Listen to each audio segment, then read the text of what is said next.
Welcome to Art Bell, Somewhere in Time. Tonight featuring Coast to Coast AM from June 8, 1994. From the great American Southwest and the high desert, I bid you all good evening or good morning and welcome to another edition of the best, I say again, the best in live overnight talk radio. I'm Art Bell, and this should be a most interesting program this evening or this morning on what I'm calling Coast to Coast AM PM, because I don't know what else to call it since it occurs in both time frames.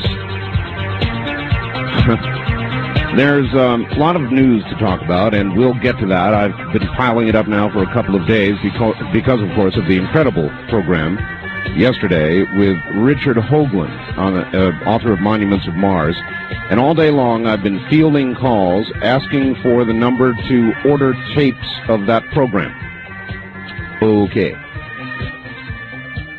I wonder how many of you remember a story that was circulating, a strange story that was circulating, about 6 GIs, 6 military folk, who somehow, and we're about to get the story, by the way, got together, used a Ouija board, went off on some sort of odyssey, AWOL, and then were strangely, inexplicably, given an honorable discharge.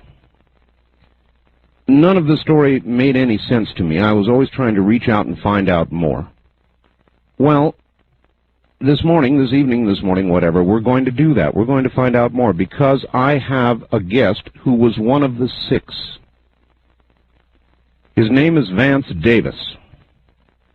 At this point, he's in New Mexico, and in a moment, it is to New Mexico we will go. So a surprise opportunity to interview somebody that finally will tell us the real story. Stand by for that.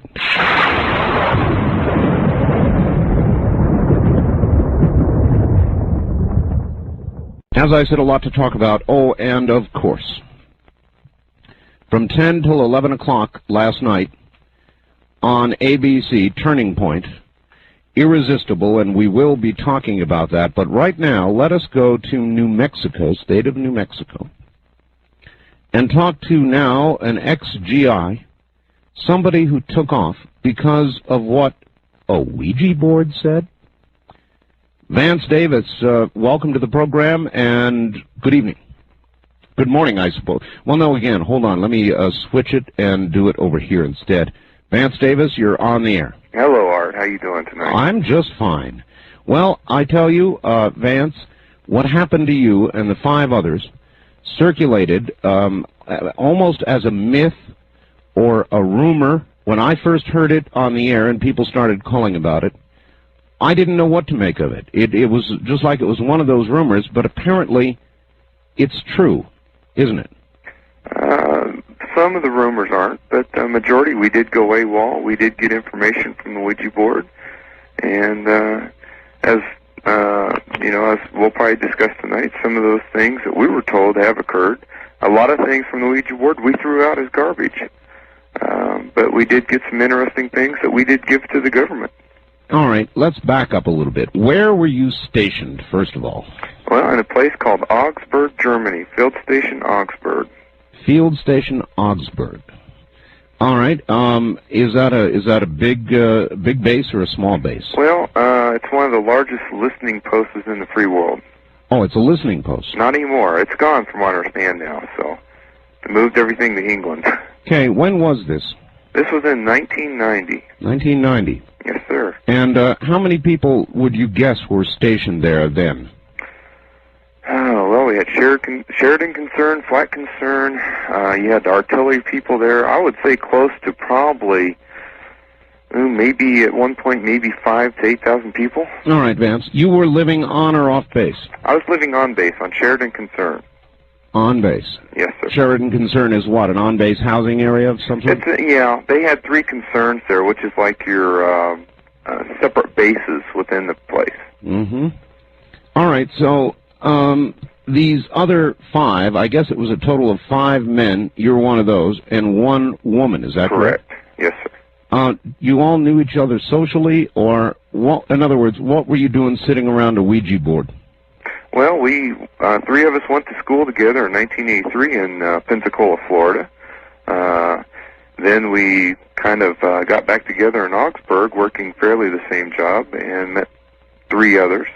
We were doing parapsychology research. Parapsychology research?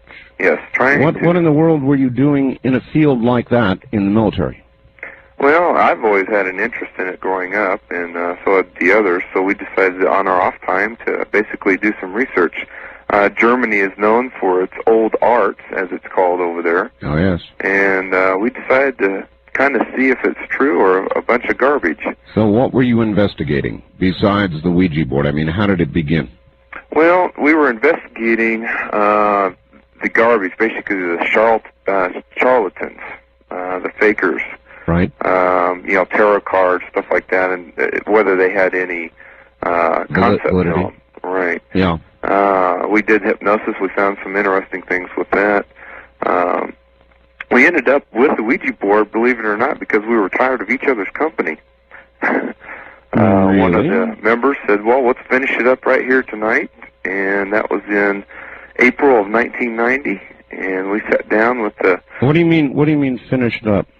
Well, basically, to finish our research, we were spending most of the time together at work and most of the time off of work. And I'm sure, as you know, Art, you get tired of each other after a while. After a while. Mm-hmm. Yeah, So, all right, so you were ready to bring this thing to a conclusion. By the way, before we continue, what had you concluded? Over that. Yeah. That many of the devices are just that, show devices. There's no purpose and no use for them. A true psychic or a true person that has some insight, and everybody has insight, we've concluded. It's just that some people are trained better than others, that they don't need these devices, that everything that is needed for the human race is inside of us. From a parapsychological point of view? Yes. Mm-hmm.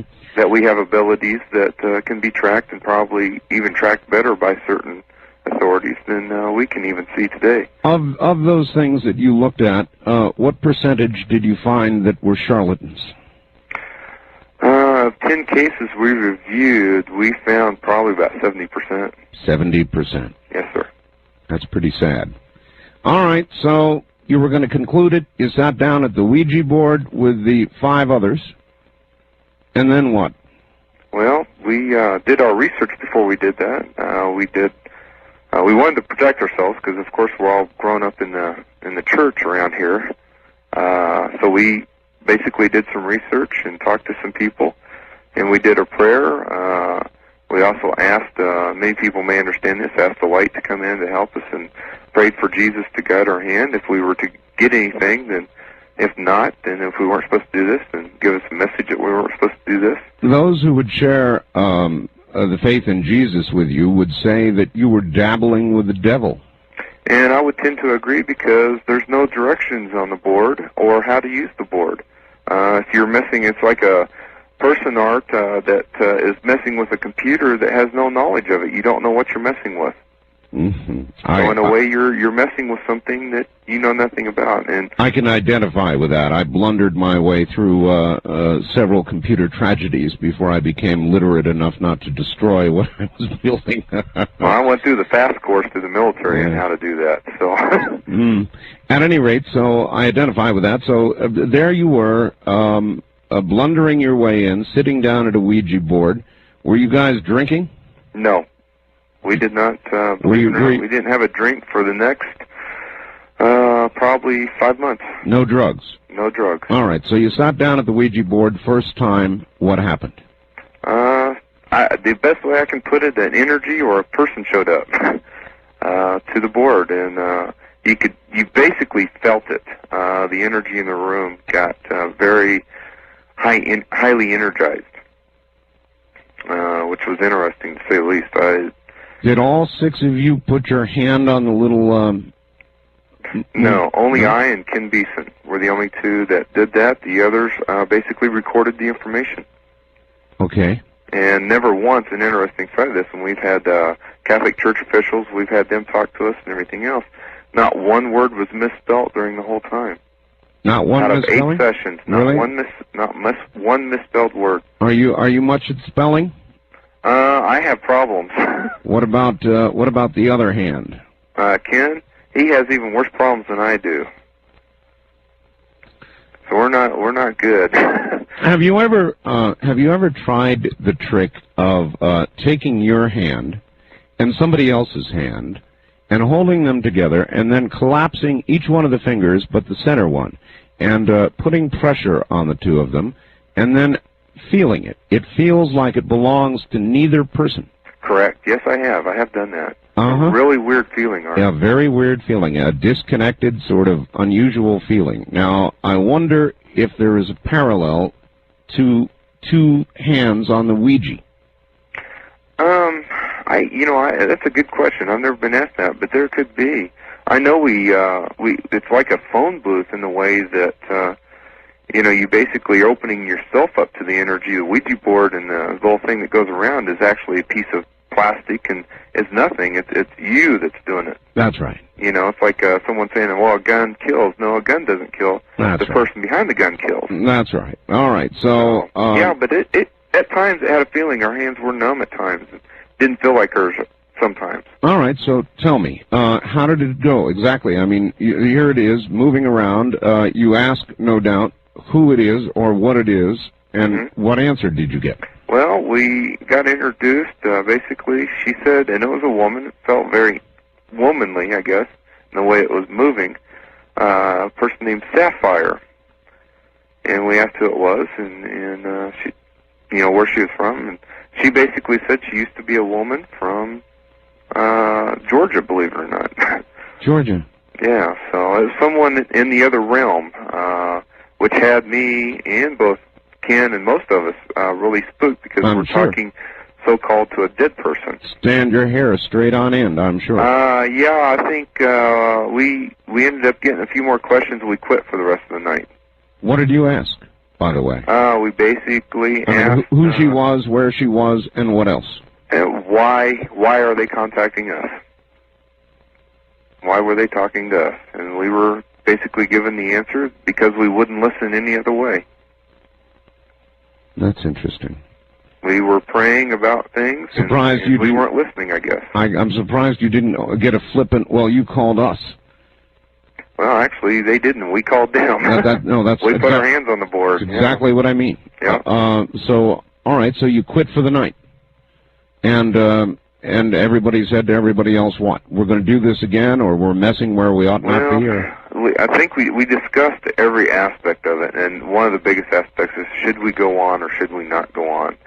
All of us were basically trained to be analysts in our field, and this deemed more analysis and more research. I understand that. So and our interest kind of got a hold of us, if you know what I mean. I do. By the way, you guys were involved in fairly sensitive stuff, weren't you?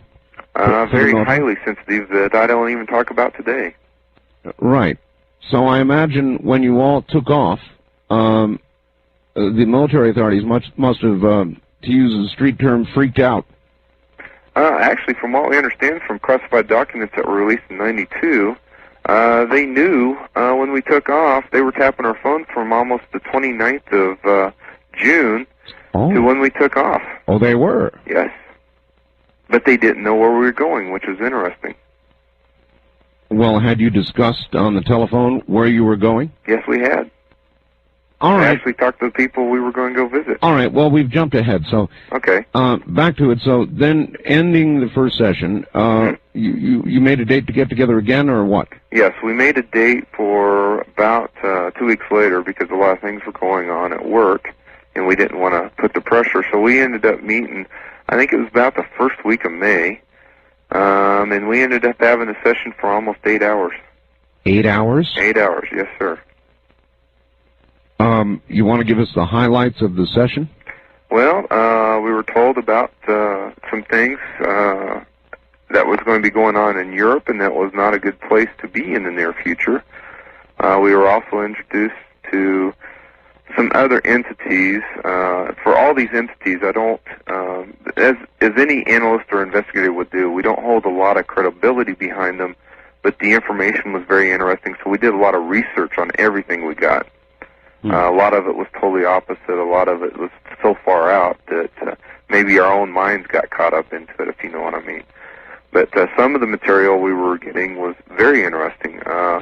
We were told, prove to us basically that they were for real. One of the instances that nobody knew about was Ken's grandfather, who was very close to him, gave him a message, and I can't remember the name right off my head. It's in the notes. He actually gave him a name that Ken couldn't remember. He ended up calling the next day, calling his dad and asking him who this was, and it was his grandfather. And his grandfather used to have everybody call him that name. So that was kind of a weird event.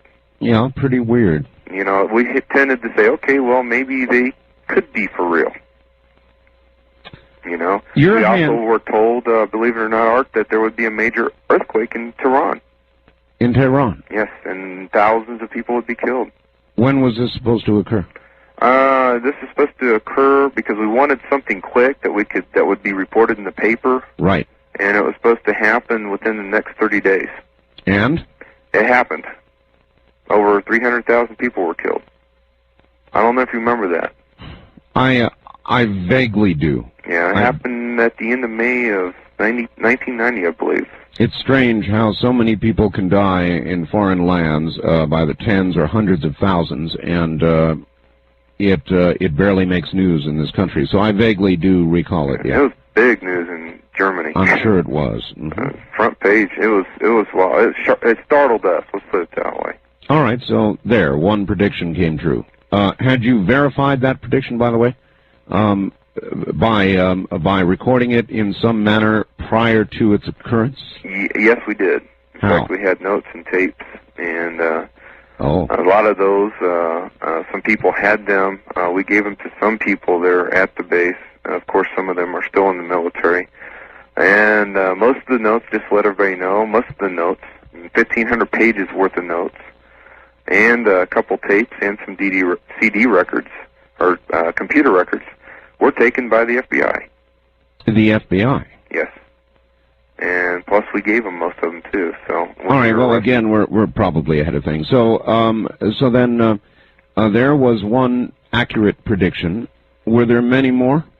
In fact, we were given some predictions that we wanted predictions. Let me clarify, predictions that could be reportable. In other words, that we would see in the paper or something. Yeah, I think it makes sense from an honest research point of view to do exactly what you were doing. That makes sense. Something we didn't have to dig too hard to get. That's right. We were given predictions that would occur over the next 10 years.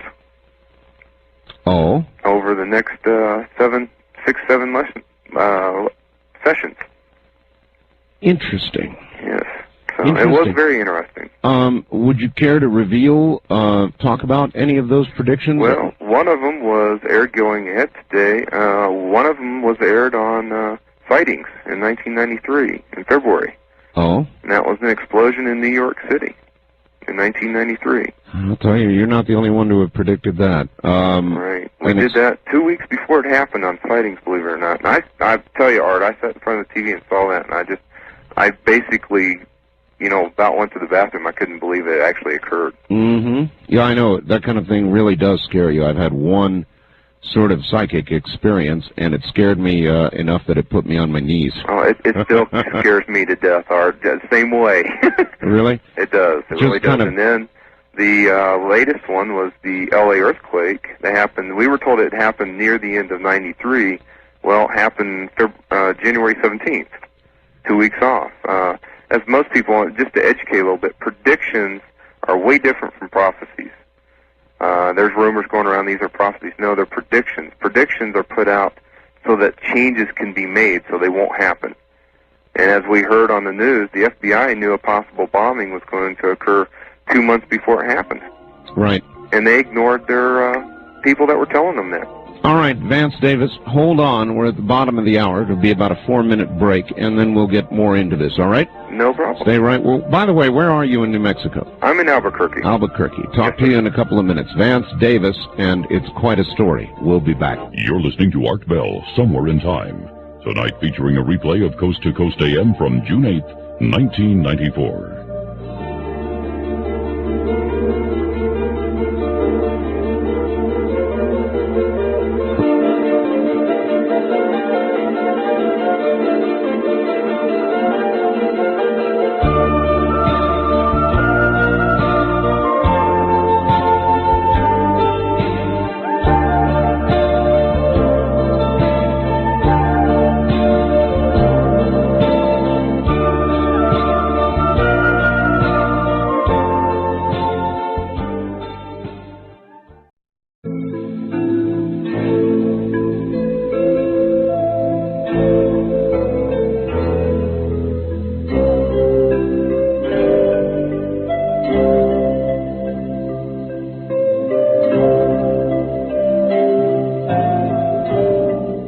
You're listening to Art Bell, Somewhere in Time. Tonight featuring a replay of Coast to Coast AM from June 8th, 1994. Good morning. Well, good evening. Whatever it is. I'm Art Bell, and this is Coast to Coast AM. It is the best in live overnight talk radio. We're about to get back to Vance Davis. I'm stalling, trying to listen to some of my new bumper music. I love this stuff. Anyway, just before getting back to Vance, I do have this, and it seems related, but it's not. It is nevertheless very interesting. What will happen on June 9th? Do you know what June 9th is? Well, among other things, it is tomorrow. This is from Julie in Beaverton, Oregon. But it is only representative of a lot of letters that I've received lately. And I don't know what to make of it. And so I'm not going to make anything of it. I'm just going to pass it on to you.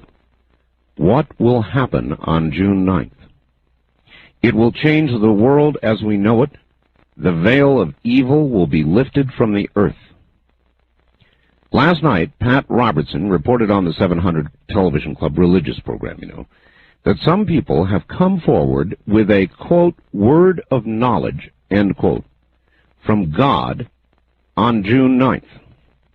That on June 9th, quote, the veil of evil will be lifted from the earth, end quote. His co-host Ben Kinchlow reported that he had heard during a Christian conference in New Orleans that something would happen on June 9th, but no one seemed to know what it would be.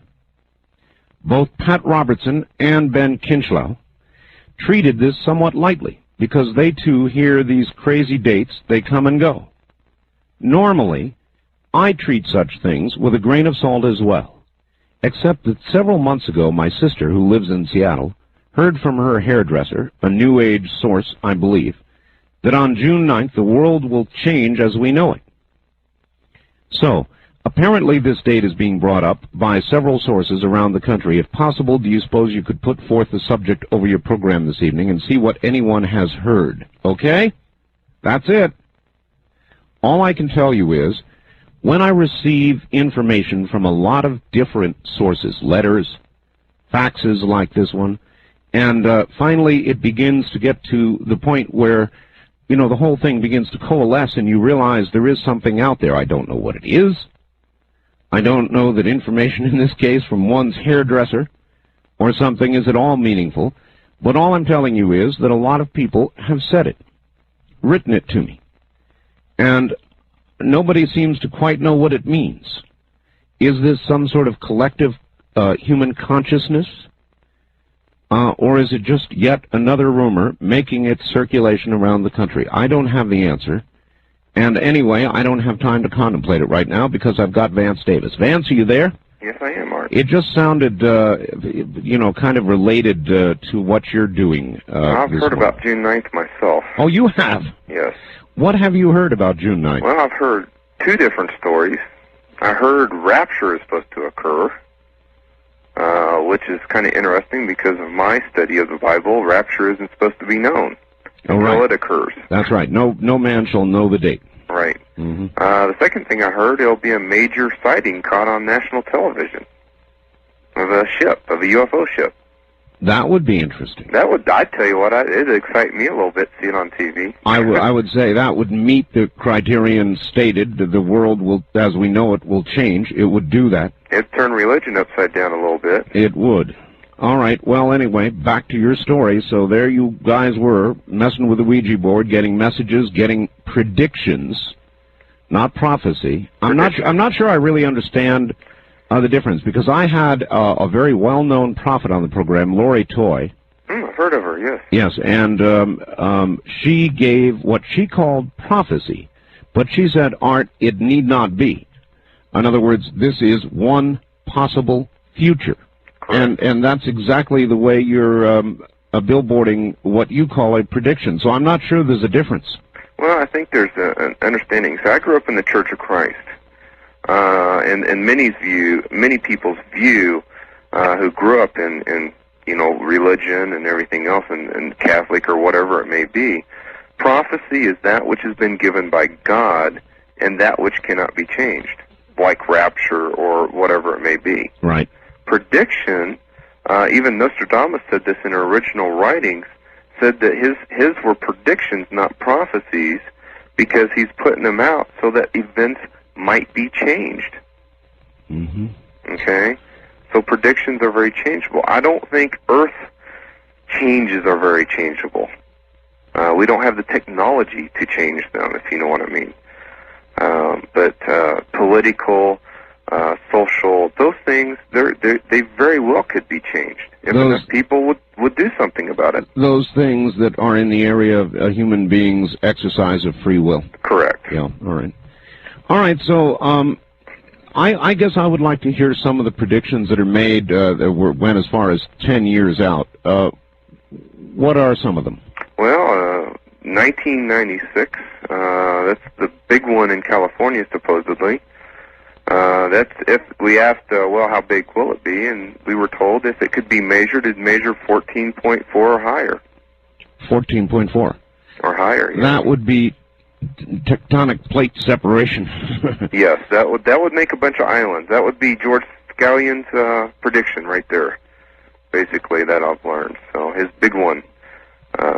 Boy, I'll tell you, this is true, Vance. Everybody who's making predictions and prophecy or whatever name you want to attach to it, they all seem to be predicting big Earth changes prior to 2000 or right around 2000. Yes, and I've done some scientific research. The thing is, the Earth has been very quiet for probably close to 2,000 years. And we're hitting, even scientists at University of Mexico say, we're hitting a period of highly active Earth changes. Mm-hmm. You know, we just had another major earthquake in Belize, I believe, 7.5. Was it Belize? I know it was somewhere near, I saw it on the map on CNN earlier. They were showing a map of Peru, so it's somewhere close. It's somewhere in there. Yeah, in Colombia just had one the day before. Mm-hmm. Now, from what I understand, as for the Los Angeles earthquake on January 17th, on sightings, which a lot of people, sightings, you know how TV works. They tend to change words. First was supposed to be an LA earthquake, a large earthquake. It's going to do a lot of damage, but very little death. Soon after that, I see it probably within 6 or 8 months, there's supposed to be an earthquake in Seattle, Washington, of 5.4 or higher. Now, we were just told Seattle earthquake 5.4 or higher. That will, in turn, set off Mount Rainier. Now, Mount Rainier, from what I understand from some sources up there, they've closed off some of the park roads, Art. They have? Yes, and they're having emergency preparedness meetings right now. They're seeing smoke coming out of the mountain. The ground off the coast has risen almost 10 times faster than normal in the past 3 months. So something is occurring there, and they had a 4.5 right by the mountain about 3 weeks ago. So the big one in California is coming in 96. Yes, that's one of them. All right, what else? Another one is in 96, and 96 is a big year. I'm sure you've heard that a couple times. We will actually be introduced by 96, that's actually what it said. We'll be introduced to our first alien race. Now, that's kind of a wild one, but It would be neat. And I'm saying on a national level, you know, on TV or something. God, I'd love to see that happen. Oh, I would too. Our first alien race. Do you know, is that exactly, by the way, how the message came through to you? Yes. It spelled all of that out? Yes. Wow. Very quickly. There were sometimes we had to ask them twice to do it again because it was moving so fast that we were catching like every other letter. And we couldn't figure out the message. Vance, I want to ask you a personal question. Okay. Since you were one of the individuals involved and your hand was on with the other hand, yes. What did you feel? In other words, did you look up at your partner and say to yourself, come on, you're dragging this thing around, it's you? Oh, we did that. I tell you what, we did that the second session, and we actually went to the point, and I took my hand off, and nothing happened. So, and then he took his hand off, nothing happened, but things would start happening when neither of us put that in. We then closed, he closed his eyes, and it kept moving. We both had our hands on there. Then I closed my eyes, and it kept moving and spelling correctly. The Catholic Church person we talked to that came to us and talked to us about it said he'd never heard of a case of that happening before like that. Who came to you in the church? It was a priest in our release in Georgia, a preacher there. All right. In the Army. All right. Why did you guys and a gal go to Georgia? First of all, I mean, why? Oh, that was when we were arrested. I beg your pardon? That's when they arrested us. We were in the brig. Oh, wait a minute. Wait a minute. Wait. Why were you arrested? Well, because we went AWOL. Oh, okay. But yeah, what I'm getting at is what from the messaging you were getting, what drove you to Georgia? Why did you guys want to go to Georgia? Well, we didn't want to go to Georgia. The circumstances after we were captured in Gulf Breeze, they took us there for interrogation purposes. Wait a minute. There's part of this story that I guess I don't understand. After you were captured in Gulf Breeze, I want to know why you left Germany. Why we left Germany? Well, two reasons. And one reason in my mind, because some of the predictions we were given were plausible, and I mean to state plausible, that they could occur, and that things were going to change in this country drastically. We were told that we'd have one of the youngest presidents since Kennedy elected. This is all in 1990. We shared this with people in 1990, even the newspaper guy, and he put some of those out. Gulf War, all that. All right, so we felt you had all these predictions, but why would that drive you out of Germany toward Georgia? Well, actually, we were heading to Gulf Breeze. To visit a couple women, whom I married one of them. The interesting thing, in my mind, I felt that, because I gave an oath in the military, and I talk about this in my talks, I felt that we had a domestic threat. Now, we are given an oath that we will protect the Constitution and Bill of Rights from foreign and domestic enemies. Right. And we're told in the prophecies that gun laws would be passed, that other rights would be taken, that all this stuff would be taken away. In my mind, I felt we had a domestic enemy working within the government. And we wanted to make an impact, to let people know that things were going on, or things could go on, that weren't right. All right, why couldn't you do that from Germany? Well, if you go to your chain of command and tell them you've been talking with the Ouija board, I've got and you've done research, I'm with you. Still, it's real funny, in my view and my knowledge, almost 8 years in the military, you make an example out of soldiers that go AWOL. You don't give them honorable discharges. Certainly true. All right, so what do you guys do? Go get passports and jump on an airplane? Well, actually, I had an actual leave paper, but we all had fake leave papers for the United States. I was supposed to be in Mallorca scuba diving. Mallorca scuba diving. Yeah, I wasn't. I was over here in Atlanta. We were never checked, Art. Never checked through customs. So we you just walked through, showed our green ID card, and that was it. That was it? Got on an airplane and went to where, Atlanta? Atlanta, yeah. And we split there. We went, Ken and Mike went to get our van that we had purchased from overseas, and we went to Chattanooga to wait. To wait for what? To wait for them with a van that was in Tennessee. Oh, I see. What was the plan? Well, the plan was to basically end up in Colorado and wait for things to happen. Wow. Wow. You know, to do what you people did, you must have been completely convinced that all of this was as real as a heart attack. We felt it had enough reliability on the predictions, on the reliable ones, that it had enough predictability that these were going to occur. Yes. And most of us didn't like it, Art. This is saying, you know, they're getting rid of, you know, in our mind and in my mind, they were getting rid of the Constitution, the Bill of Rights, and all this stuff, and basically turning it into a totalitarian. Yeah, well. Now, this is in the future. This isn't now, but, I mean, and, you know, this is what we were thinking in 1990. We didn't think these things would occur, and every time one of them does, we're sitting there just shaking our head, like, we can't believe people are allowing this to happen. Mm. You know? So you were going to come back and finally get together, all of you, in Colorado? Correct. And what? Go to the mountains and just wait? And wait for a certain thing to happen. It's already happened. We never made it to Colorado. What was that? What was that thing? That was, believe it or not, the gun laws were going to be passed, severe gun laws. And we were told we would be allowed to play for about 3 years. And as we all know, guess what happened in latter 1993 and what's happening now? Hmm.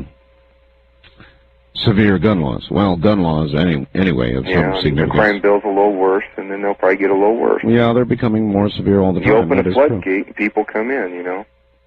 That's the way I look at it. But I do agree with some control, but not the control that it may end up at, not that it's going to end up at that. Vance, I want you to hold on, all right? Okay. Stand by, please.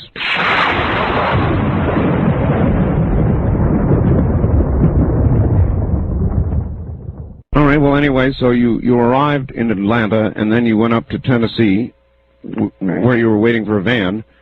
Then what? And then from there, we went to Gulf Breeze to visit a couple women. One of them was a psychic that had worked with the FBI for almost 10 years, to ask her about a lot of these things. By then, how long had you been gone from Germany? I would say about 1, 2, 3, 4, 5 days. 5 days? Yeah. Not long. And Not so long you knew by then they were hot on your trail, or they were going to try to be? Well, we knew that they would soon, because by 3 days, some people hadn't shown up to work.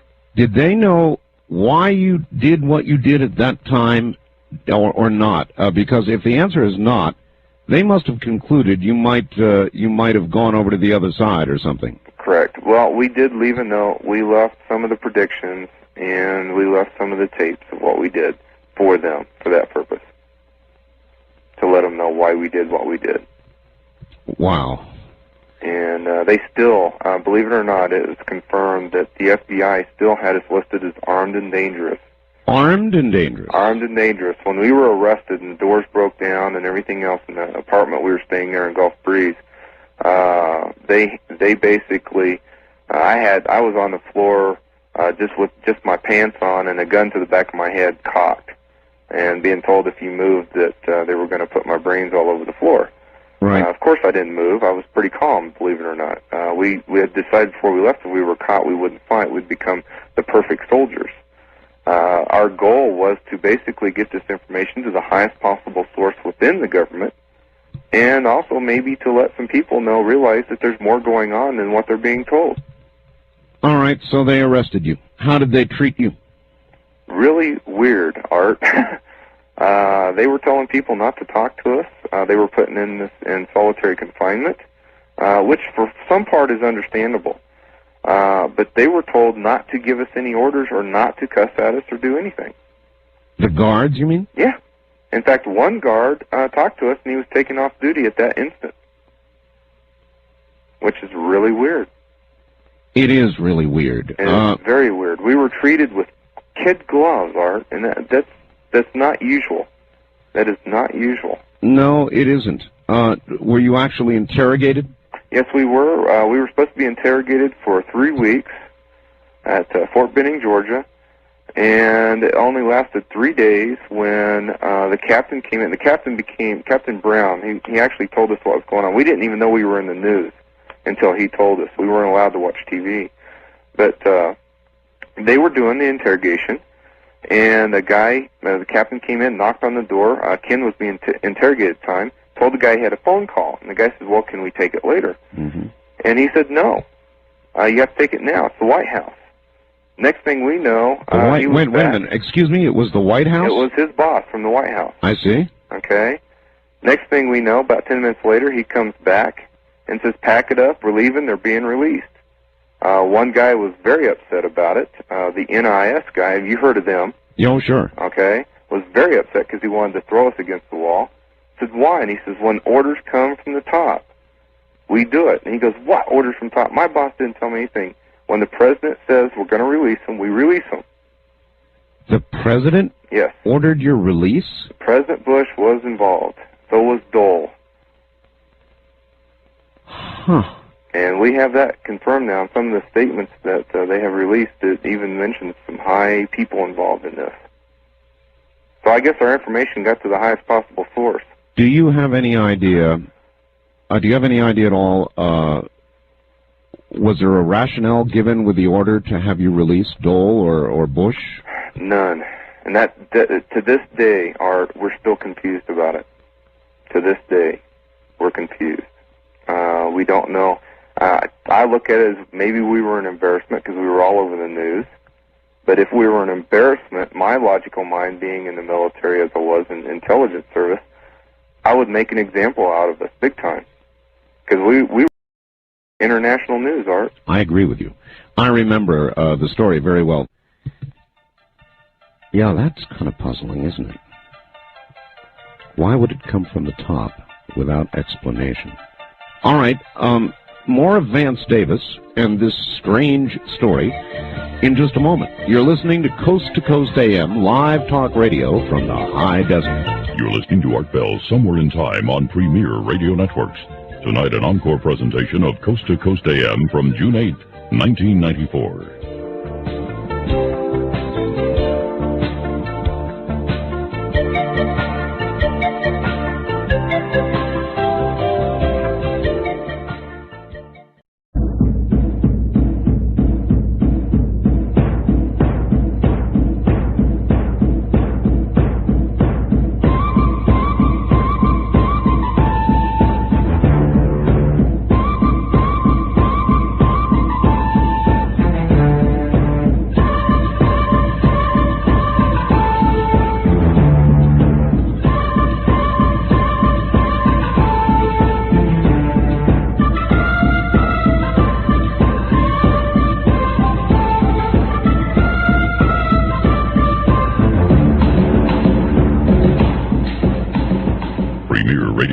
Presents Art Bell Somewhere in Time.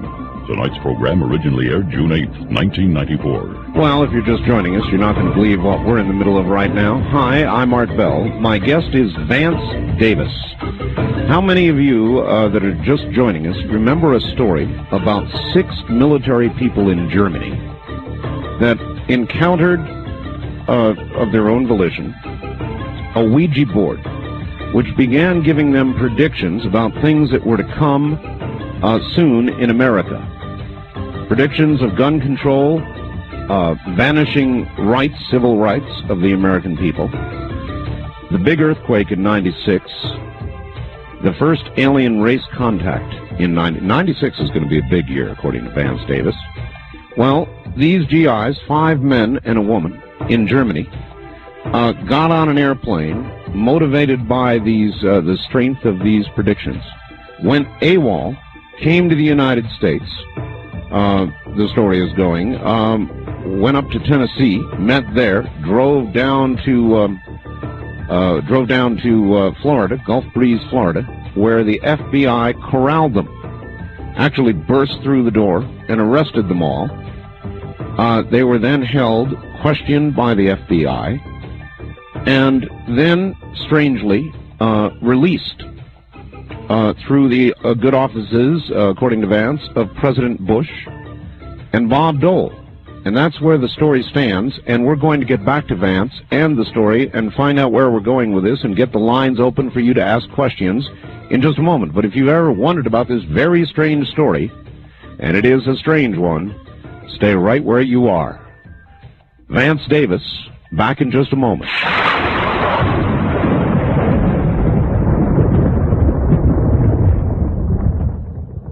Vance, hello. How you doing again, Art? Just fine. All right, so the FBI interrogates you. They treat you in a very strange way. They don't talk to you. The guards don't talk to you. And then comes an order from on high, President Bush or Bob Dole or both, to what? To have you released? Yeah, that we were going to be released and sent to Fort Knox to the processing station. And under what conditions were you discharged? Well, this is the interesting part. They never charged us with AWOL. They charged us. They never charged us with failure to repair. In other words, failure to report to work. On my DD-214, it says unsatisfactory performance. Unsatisfactory performance? Yes, I guess I did AWOL wrong. I don't know. If you know, that's a little joke. I'm sorry. No, that's all right. What were your performance reports like? Your reviews? Most of them were about average. I was awarded the Army Achievement Medal, which is one of the highest medals you can receive in peacetime, for restructuring what we do out in the field in our job.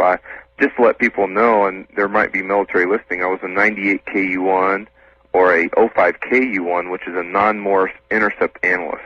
Non-Morse intercept analyst. Right, and that's all I can really say. That's in other words, classified version. You were an electronic spy.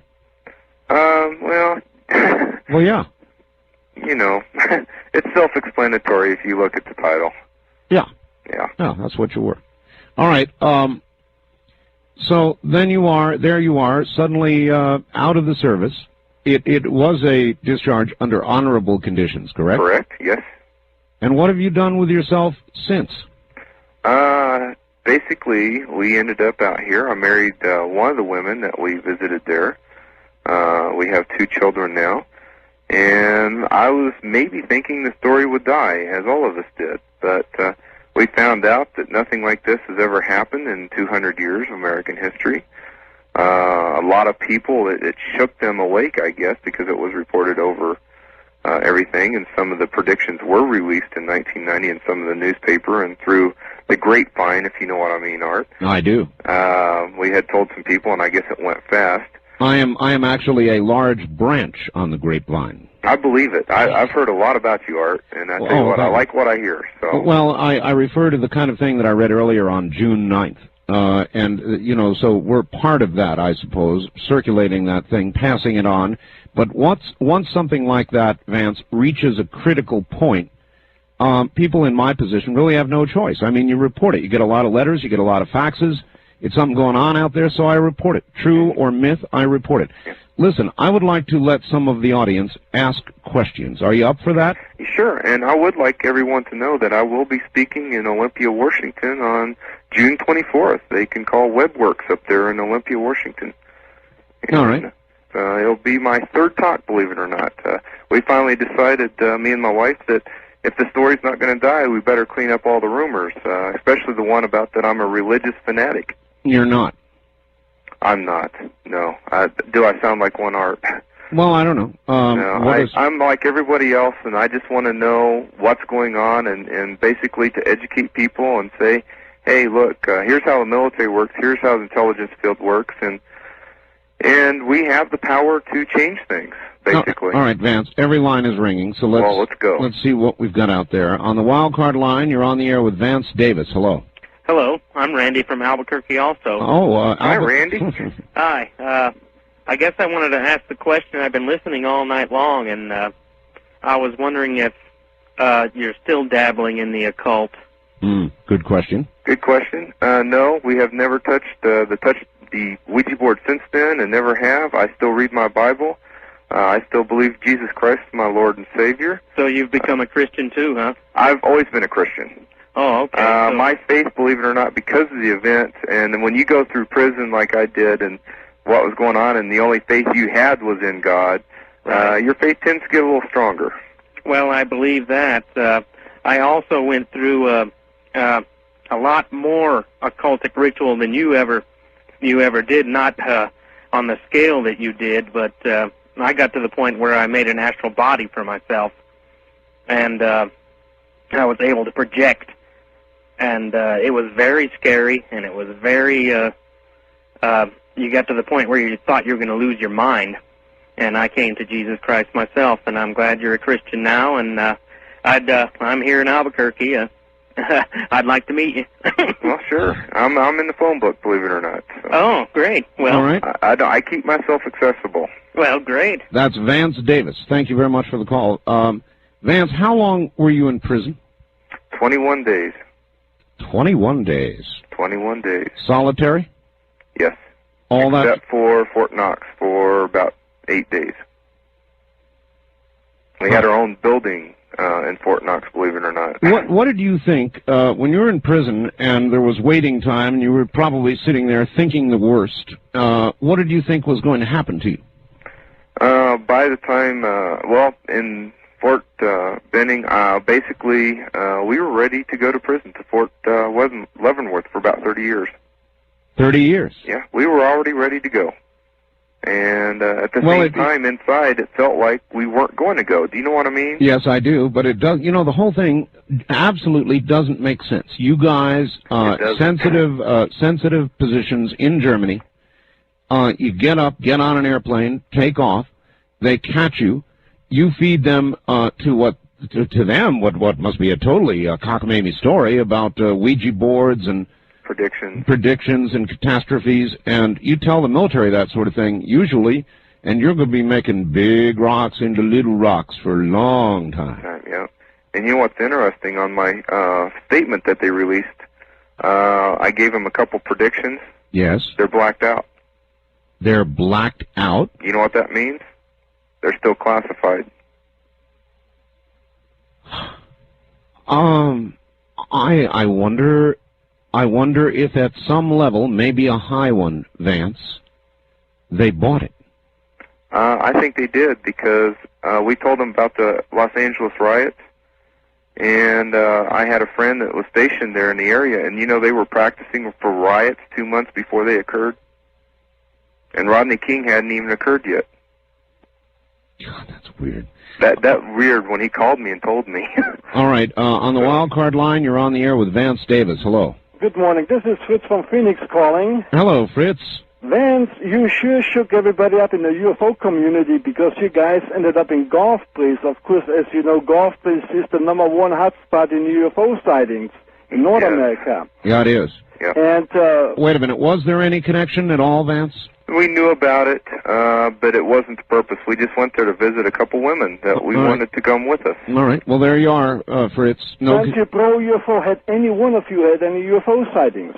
I had one, believe it or not, in Art Bell's hometown. I was there about 2 weeks ago. You were in Pahrump? I was in Las Vegas. Las Vegas, all right. Las Vegas. I saw an interesting. I don't know. UFO is a very catchy word. I saw it wasn't a plane, and it was a weird light, and a single light that moved, probably, I would guess, about close to 8,000 miles an hour, because we're taught how to track planes. And that thing moved faster than everything I've ever seen. And it was inside the atmosphere, not outside the atmosphere. Well, keep looking up there. All right, thanks, Fritz. Boy, that's we are the center of that, Vance. There's no question about it. You can go out, and this is the truth. On almost any clear night, I actually live about 65 miles west of Las Vegas, a little tiny town called Pahrump. And we are immediately adjacent to an area known as Dreamland. It is just over the hill here. Area 51? Yes. Yeah, okay. Mm-hmm. And on any night, when it's clear, if you spend some time outside, you're going to see some things that will make you sound like a weird person when you try to explain them.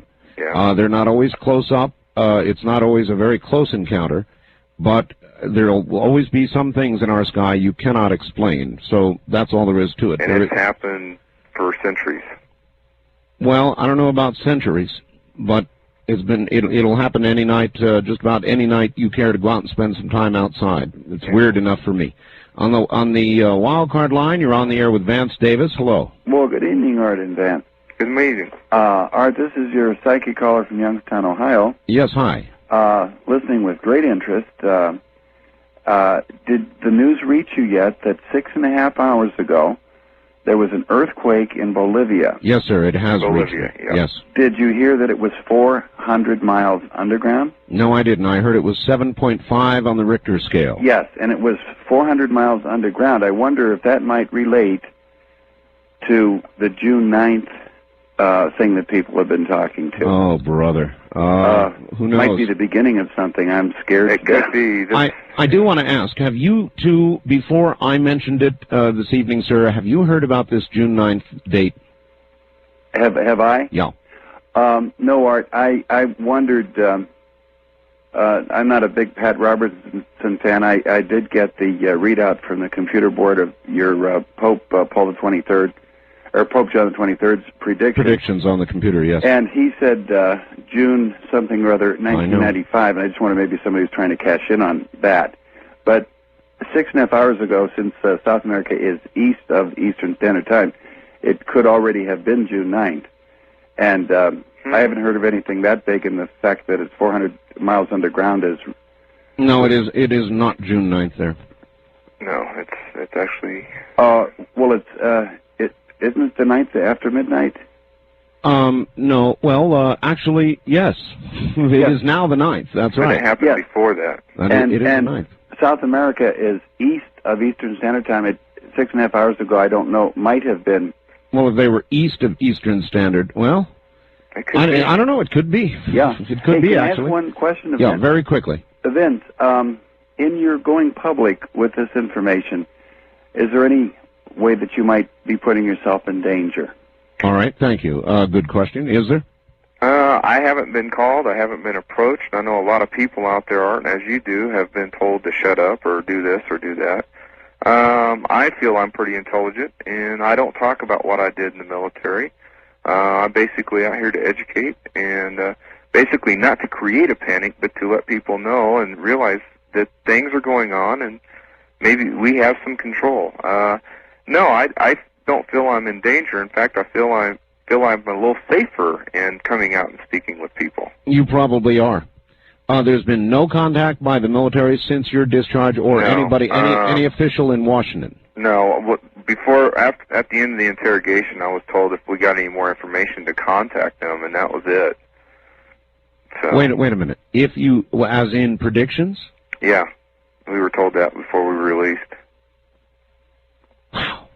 God, I'd sure love to see the classified papers on. Well, you. I'll send you some. How's that? Where'd you get them? Well, a man by the name of Phil Reynolds, who works with Bryant. I can't remember his first name. Phil Bryant or Phil Reynolds, but ENSCOM, which is the security command of the military, has released 700 plus pages. Right now, we're trying to get the FBI to release theirs. Is that mostly the investigative end of it? In other words, the transcripts and so forth? The 1,500 pages they got were not in it, which surprised Phil and these guys work in Washington, D.C., and it surprised. And there was no ending report, Art. Usually when you end an investigation, there's a final report. Some sort of, yes. Yeah, there wasn't one. It just ended like boom. It's very interesting. Very weird story, Vance. Yeah. Very weird story. I agree, and we're still trying to find answers, Art. On the wild card line, you're on the air with Vance Davis. Hello. Hello there? No, I guess you're not. That was a click. All right. Wild card line, you're on the air with Vance Davis. Hello. Hi, Art. This is Carrie from Sacramento. Hi, Carrie. Hi. I was just wondering if there is any chance it's the polar shift that's going to happen June 9th. Oh, please. Wasn't that a frightening story? Well, you know, I found some facts out from University of Mexico. I have a bunch of professors up there. Do you know the Earth, about every 10,000 years, the magnetic pole switches? Yes. Okay, Yes. most people don't know that. Yes, every 10,000 years it switches. Well, people that listen to Art Bell do know it. Good, great. Hey, that's great. But it's interesting. They were telling me we're about 1,000 years overdue. Well, yeah, according to RW, that's probably true. But what I wanted to ask you, Vance, is have you ever read the book Messages from Michael? Yes, I have. It's about a group of people that also channeled through a Ouija board. Yes. And Art, you have a sister that's a channeler, don't you? I do, yes. I know you sound embarrassed when I say that, but it sounds to me that that's what Vance and his group were doing. They were actually channeling. Channeling. Well, I guess Ouija is a kind of channeling, sure. Well, it's a device. We were taught it's like using it. You're ringing a telephone out in the desert, anybody can pick it up. But if you're focused on what you want, how you want it, and who you want to talk to, you can get good entities. You can ring a specific telephone. Right, you can ring a specific telephone. It does not, the board doesn't do a thing. It's the person. And also, because I believe that you asked for Jesus Christ's protection, you got that. So therefore, all that came through were good entities. We felt it. Maybe in fact, so. Most people complain, Art, that when they do this, yes, they get very, very tired. We were ready to go out for more. We were very energized. You had some good entities coming. Yeah, we weren't tired at all. All right, ma'am. Thank you. Yeah, it's just that I think a lot of people who are Christians would say, you being a Christian, why would you dabble with this in the first place? What were you doing? I mean, you should have known better. Yeah. And all the rest of that. An interest to find out how fake it is or whatever, but also to the point, Art, that I believe both sides can probably use these devices. And if we were supposed to listen and wake up, what's saying that God wouldn't use that to make us wake up? Well, I'll give you something to think about, Vance. Okay, please do. Suppose the government has been working in areas like this. Like ELF? Well, like experiments with the same kind of thing that you were doing. Okay. All right? Everybody has interest in predictions and knowing the future, right? Right. Well, I know the government does dabble in it, so yes. All right. Listen on the air. We're coming to a break time. Stay right there, Vance. Suppose the government already knew from other sources that these things were predicted to occur. And suppose all you did, Vance, and your friends, was confirm what they had already heard. They'd let you go, wouldn't they? You're listening to Art Bell Somewhere in Time on Premier Radio Networks. Tonight, an encore presentation of Coast to Coast AM from June 8, 1994.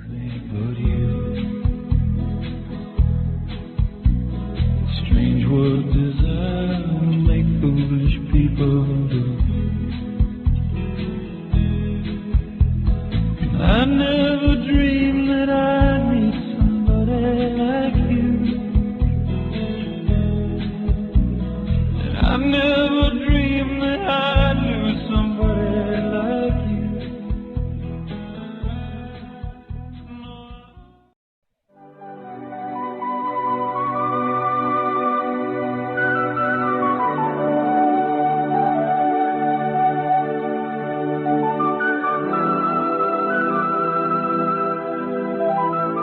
You're listening to Art Bell Somewhere in Time on Premier Radio Networks. Tonight, an encore presentation of Coast to Coast AM from June 8, 1994. Welcome back to the best talk radio in the nighttime. Following the path wherever the path may go. I'm Art Bell. Back to Vance Davis in just a second.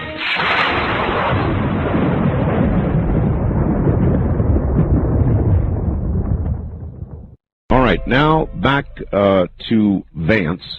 Vance, are you still there? I'm still with you, Art. All right, good. We'll go to the top of the hour here if you can make it. Okay. All right. On your comment, Art. Yes. Let's look at it logically. Most people know the government probably uses this stuff. Anybody intelligent knows, because some of it may be true, some of it may not be true. Well, if they haven't experimented with it, Vance, they're derelict. Exactly. And Russia does it openly. We just don't do it openly because, quote, the normal public doesn't necessarily believe in a lot of this. I wonder, with the high profile of your case, if when they heard this, they had, as I said, some other independent source, and their view was, for something that came to you, you felt this strongly about, that they also know about, why would they put you in jail? That'd be my view. If I were President Bush and I had intelligence that other sources had been giving this, my inclination might not be to, lock you up and throw away the key. Here's a couple of faxes. Dear Art, in order for these military people to have been let off easily at the direction of Bush or Dole, They may have been given some rather sensitive information by the entity via the Ouija board, perhaps potentially embarrassing information about the administration at the time. Please ask your guest if my guess is correct. Is it? Well, the Gulf War was part of the predictions, and exactly how long it would last and how Saddam Hussein would not be hurt or anything else during the skirmish. So there could have been things in there that they would consider highly sensitive about many things that we had that we didn't really consider sensitive, but they would. So not a bad guess, huh? Not a bad guess, no. All right, here's another one from KFYI Land, Phoenix. Heard you talking about events to occur on June 9th. You might poll your audience, especially those from California, about some, quote, angelic beings, end quote, appearing to people in their vehicles, warning them that the last trumpet has sounded. This is your final warning. There'll be a great earthquake, which will occur here between the 9th and the 16th. Then the entity would disappear. Apparently, this has occurred several times within the last couple of days to a number of people. Thought it might make for an interesting talk subject. I did get a call on that, Art. I beg your pardon? I did get a call on that. A man called me and said, Gabriel came and saw me. He calls himself Gabriel. And it was reported in the paper, too, 3 times now out in California. Something's going on. Something's going on. And I'm getting ready to talk in Olympia, Washington, and they're saying the mountain's getting ready to blow up there near Seattle. So why are you going up there? Well, I'm going to do a talk, but it just kind of be weird. I'm not going to get hurt there, but to see it would be interesting. You think? Just timing. Do you think it's that close? I think it's very close. Like I said earlier, they're starting to close down the park roads up there. Where did you get that information? That's from a newspaper or TV station there that did a show on me in October of 1993 that I said that this was going to happen in 94, and the geologist said probably will. He was hedging on it, but he was saying it probably would, and now things are happening very fast there, in fact. Yeah, these things could all occur. I leave everything possibly to happen, if you know what I mean. But it's quite interesting how these predictions that we were given way back in 1990 are still occurring. It's even shocking to me, as it would be to you, Art, if you had them. 6 people. I find it, I was in the Air Force, Vance, and I find it very strange that 6 people in the military over something like this would all decide to do something as drastic as going AWOL when you knew full well you'd end up in the pokey. All the rest of it, I mean, very strange. Yeah, I look at it this way. We felt strong enough, I guess in the heart or whatever you want to call it, that this was important stuff, that the public should know about it, or that we should make an impact to let people know things are getting ready to happen. I've heard in 4 years, Art, this story hasn't died. In fact, it's gotten bigger. And we have to deal with it now. And we do that in different ways. And things keep happening. As I said, we were told this, and I put, dates on it as close as I can get. I don't put exact dates on it because nobody can do that, but some people try. But things are still occurring, and every time it happens, I sit here and just kind of shake a little bit, I know. Like, what about the other stuff that we didn't put out that we were told? Well, we'll get to that in a second. That's a good tease. On the wild card line, you're on the air with Vance Davis. Hello. Art, you're peddling in death. Well, I'm not trying to. Call the wild card lines, area 702-727-1295. Not that I know of, it wasn't. Well, if you... Yeah, all right, well, anyway, it has nothing to do with this subject, so please stay on the subject. On the wild card line, you're on the air. Radio Free America. Hello. Art, your program is great. I'll tell you what, you come out with some of the most unbelievable guests. Thanks. This is a weird story. It is. And do you remember? Do you remember when it happened? Yeah, I do. I do too. I can't. It just doesn't make any sense why they let you guys go. It really doesn't. Not even in our minds. My question is, did you get any information from what you guys were doing involving a financial collapse or a war, like some, Art and I think, that we're headed for war in Korea? Well, I tell you what, I know how the Koreans think because I was actually over there, and in one tent we had 2 rocks. That's I don't know if you know what that is, Art. Republic of Korea. Yeah, I do. soldiers. Oh, sure I do. Yeah. They get killed all the time over there. I saw a guy with his throat slit. North Korea, they look at us as pansies. They always have. And Clinton's playing right into their hands. And that's not a smart thing to do. Well, he's certainly... They are raised on force. Yeah, you know what I mean? Yeah, thank you, Clay. He certainly has underlined the word pansy, I'm afraid, for us. Listen, you mentioned predictions not made public. So let's hear a couple of them. You want to hear a couple? Yeah, okay. Sure. Well, we were told a lot of things about the Pope. That he'll turn, the next Pope will turn the church somewhat upside down, which will set up the final Pope. But we were told that the one wild thing that we don't put out, that the Antichrist is already in power in Europe. Really? In some form of power. We don't know what. The Antichrist is already in power in Europe. Yeah, in Europe. He doesn't even know he's the Antichrist yet, so, which is interesting. And these are things we don't put out because they're non-confirmable. Do you know what I mean? Yes. They're hard to find any facts on. Right. The most interesting thing I think about the United States was that we'll be the least touched by the chaos, and we were told that Native Americans were the cause of it. We will be the least touched by the chaos, Yep. and Native Americans would be the cause of it? Yeah, something they have in their possession that will protect the Turtle Island. Wow. So it's kind of interesting. He also, well, this year he was talking about financial collapse, too. We were told that the stock market would crash in 1994 unless somebody stepped in. Well, I just heard someone was watching CNN, the news, Yes. and their financial report section. You know why they raised the interest rates, Art? To prevent inflation. No, to protect the elderly investors in mutual funds, to get them out. Well, it would have that effect, too. Yes, and he was talking about it on the air, and I said, you what? Someone stepped in. And plus, the stock market can't really crash because if it drops too many points, they shut it down. Well, I don't know. I'll tell you, Vance, that's a theory. They've got the circuit. That's a theory. They've got the circuit breakers, but in the long haul, trust me, if the market wanted to crash, circuit breakers or no, it damn well would crash. And now what is it? I heard Japan is threatening to pull money out? The only thing the circuit breakers do, Vance, to finish off on that subject, is to cause people to take a moment out to think about what they're doing. Oh, okay. Do you really want to crash this market? Well, you're going to have to wait 24 hours to think it over, and then 24 hours and so forth and so on.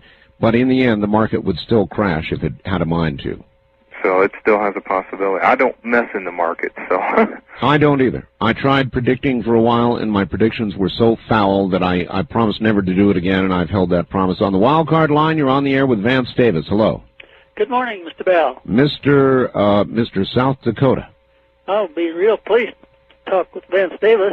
All right, well, you are. Right here. One of the real interesting things I heard you say that you're a born-again Christian. Well, I've always been a Christian. I was baptized when I was 16 years old in the Church of Christ. So I never stopped being a Christian. I just kind of put it on hold during military service, in a way, if you might say that. Well, you're talking to a born-again Christian, one that believes in God, and God has done wonderful things for her. And you might know something else interesting. I believe God is wanting me to do what John the Baptist did back there in warning people that Christ is about to return. And this all rings a bell with what you're saying. And did I also hear you say that you haven't used the Ouija board anymore since? Not since. It's not needed. I look at it this way, and I'll put it in the sense that, in the way I believe it. And I have to talk to people the way they believe. But I believe the spirit within me gives me everything I need to know of what's going to occur in the future or whatever. That I'm protected. Things I went through, this was a good experience. It wasn't a bad experience. I met my wife and have 2 beautiful children. And I believe I'm helping people, if not in the way of at least thinking on their own, instead of being told what to think. All right. Thanks, Leonard. And we don't have a lot of time here. On our first-time caller line, you're on the air with Vance Davis. Hello. Hi. This is Debbie from Phoenix. Debbie from Phoenix. Debbie, you're really weak. You're going to have to speak up, get close to the telephone, and go ahead. All right. Am I on? You're on. Oh. Hi, Art. Hi. Hi, Bill. Vance. How you doing? I am just fascinated by this. I find it really weird what the military did to you. I find it even odder that Bush would let you go with, honorable discharge. I mean, that's so weird. These predictions, you still find it strange that things are going on. I have so many questions. Is there going to be some kind of chaos in this country? Because people do realize that their rights are being taken away one by one, little by little. Yes, all right, thank you, ma'am. Chaos in this country. Actually, your statement was this country will be the least touched by what's coming. Correct. That's in earth changes and everything else, but that doesn't mean we escape it. In fact, one of the predictions is starting in 94 or 95 that their major cities will be put under martial law, and from what I understand, Chicago, the mayor of Chicago has already called for martial law to control the housing developments there. Well, a kind of martial law. There also, the mayor of Washington, D.C., called for something very, very much the same. It has not been granted yet, but it is close in many cities, Vance. Yes, very close, and that scares me more than anything. And I don't want to be on the radio, Art, to create panic, and I tend to try to stay away from those things, if you know what I mean, because that's a lot of negative energy flowing out there. Listen, we Vance, don't necessarily need that. Listen to me. I don't think you have to be even psychic to look at present events and trends and do a prediction based on them. You don't. Yeah. Any intelligent man, all the predictions we have that we were given in 1990, any intelligent person that does research would find the same answers we did. These predictions have high possibilities of occurring, and a lot of them have. I mean, like you said about the show, Prophecies. Yes.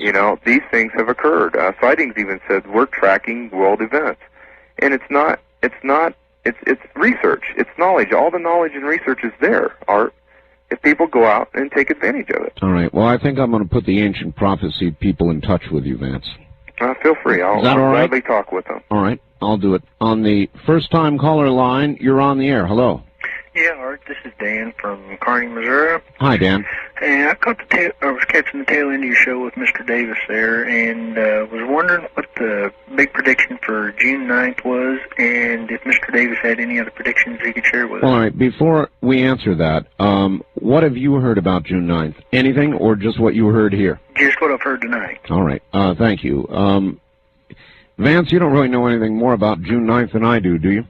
No, but I tell you what, with the 2 earthquakes in 2 days in a row, and it's moving up, we may be having some serious stuff, including Mount St. Helens or Mount Rainier and Seattle, and maybe even another big one in California hitting here. Maybe even on the East Coast, which they have earthquakes there every once in a while also. Every now and then, or Missouri, where history recorded the largest one, I am told. Correct. Yeah, that changed the direction of the Mississippi River, That's right. I believe. That's what they say. On the toll-free line, you're on the air. Hello. Yes, hi, Art and Vance. It's a great show. Thank you.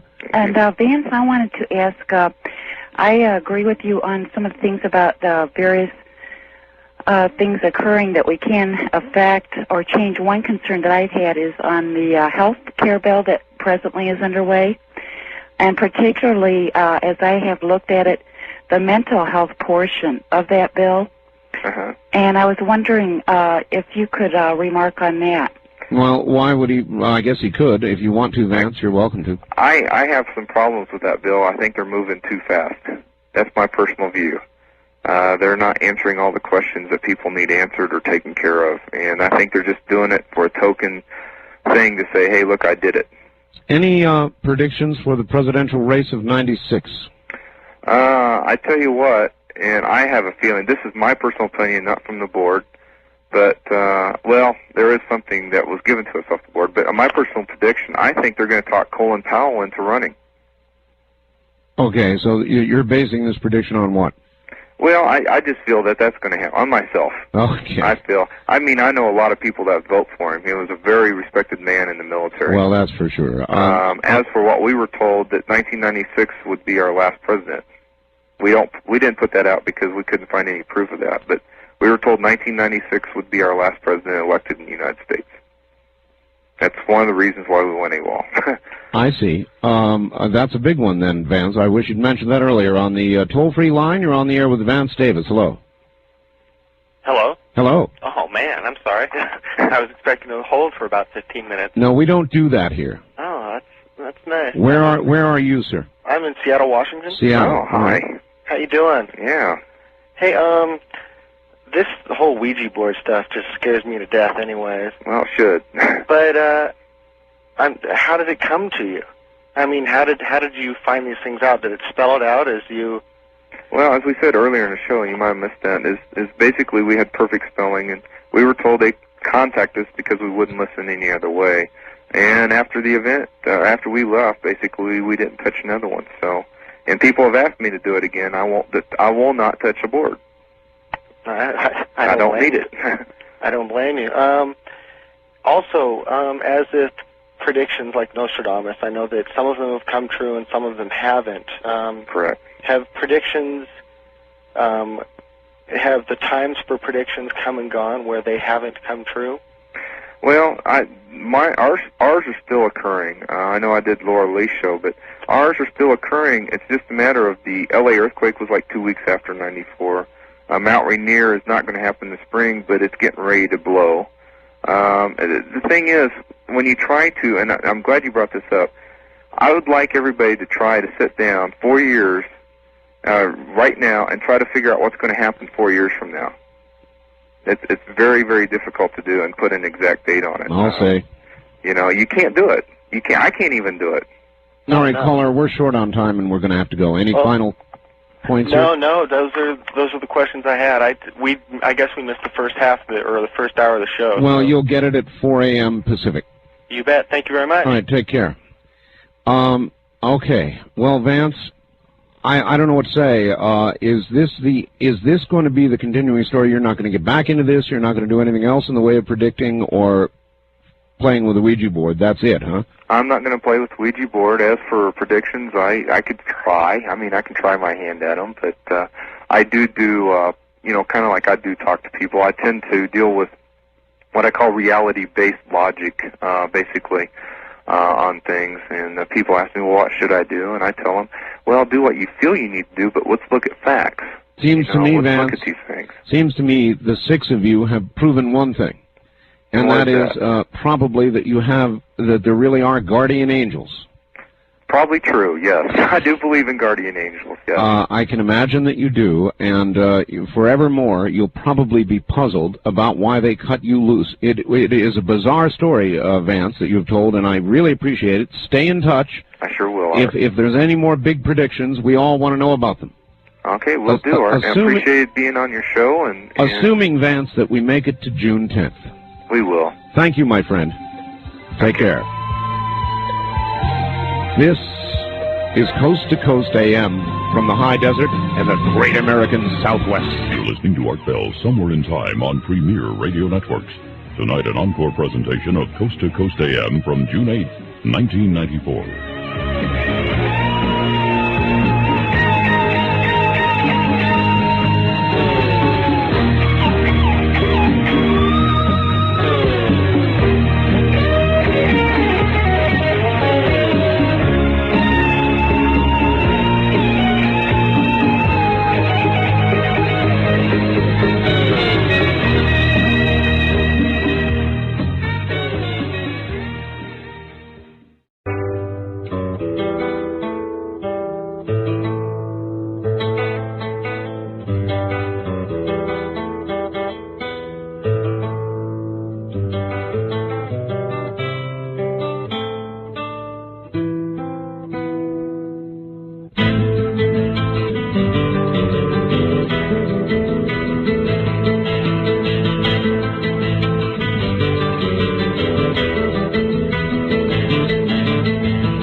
somewhere in time on Premier Radio Networks.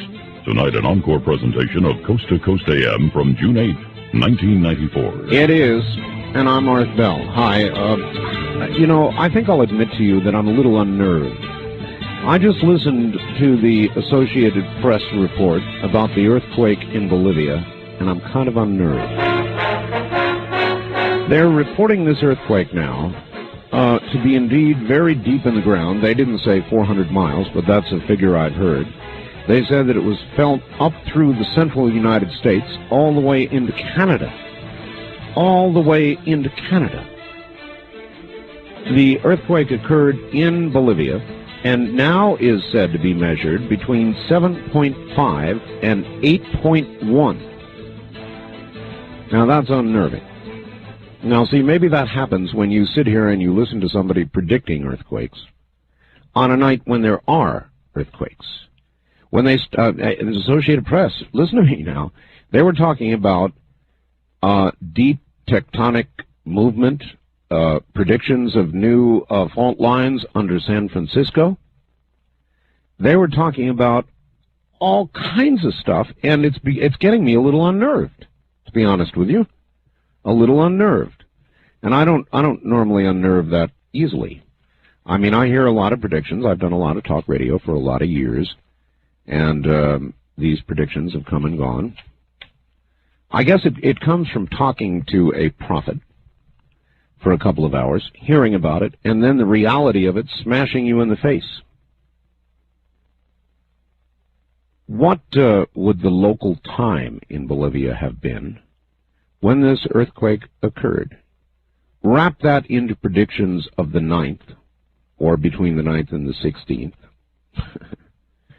And I don't mind admitting I'm a little bit unnerved.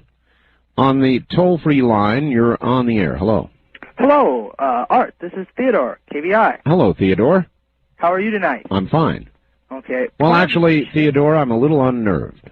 I know. I hear. I just was listening to that. The delay kind of confused me. Uh-huh. Like you said always. Yes. Plans have changed a little bit. I've decided not to run the bulletin board. Oh, it's a good thing. Because of things that have been said tonight. Really? Really. What are you going to do? Move to another location in the country? No. I'm staying here for right now, but, I'm waiting. Because I know that this false Messiah is coming. And that's who the Antichrist is. I want you to know that. And he's going to fool a lot of people. And I'm very, very nervous. Not only for being on the show, but just because of what's going to happen. And I just pray that everybody takes my advice and just gets ready to meet Jesus. But before that, get ready. He's coming. He's going to try to fool the Jews, mainly. But everybody else, watch out for the mark of the beast. Just general things like that. All right, my friend. Thank you. You listen to the religious people and the prophets who don't claim religion as their source. And you listen to this person and that person, and then you get mix in a little bit of earthquake news about a very serious earthquake in Bolivia. And a sort of a deep sense that something's coming. I have that. I'm not a prophet. I can't put it into words for you, and I can't tell you that it's anything specific. But I've had it for some time now. I have a feeling that something is coming. Well, there's a big cop-out, huh, Art? I mean, anything then can be what it was. Yes, it's true. But it doesn't change what I feel. I'm telling you, I feel it. Something is coming. And that's easy one for everybody to scoff off, I know, and you just go right ahead, and I can't give you anything specific, so we'll just let it drop right there. But I've had that feeling for some time. On the wild card line, you're on the air. Hello. Yes, good morning, Art. Good morning, sir. This is Mike out of Reno. Yes, Mike, KKOH. Right. And you sound a little different on the phone than you do on the radio, by the way, in case you hadn't been told that. Well, I'm told that all the time. That's because a telephone gives you a very limited frequency response. When you're hearing me on the air, you're hearing the real thing. Absolutely. That's the difference. Well, the reason I called, I've been trying to get a hold of you for about 3 weeks or so, and I thought you would probably be interested. I lived through necrotizing fasciitis in October of '92. Oh, you're kidding. I lost about 40 to 45 pounds of fat and muscle and various things on my whole left side. What? How? Where to start? How did you get this? Was it a cut? Was it a? I had an infected hair follicle in my groin area that got into my lymph system.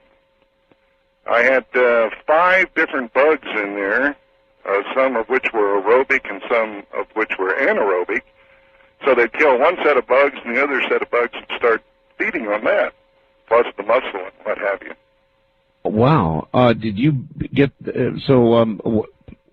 did they have to? Did you get to surgery? Yeah, I had 12 different surgical procedures. The last 2 were skin grafts to cover the wound. My the largest God. wound they'd had here that outside of burn victims. What did they tell you about it when you were going through this? Did they give you the normal, it's very rare absolutely. speech? Yeah? Yeah. And at that time, there weren't any cases around that anybody knew of.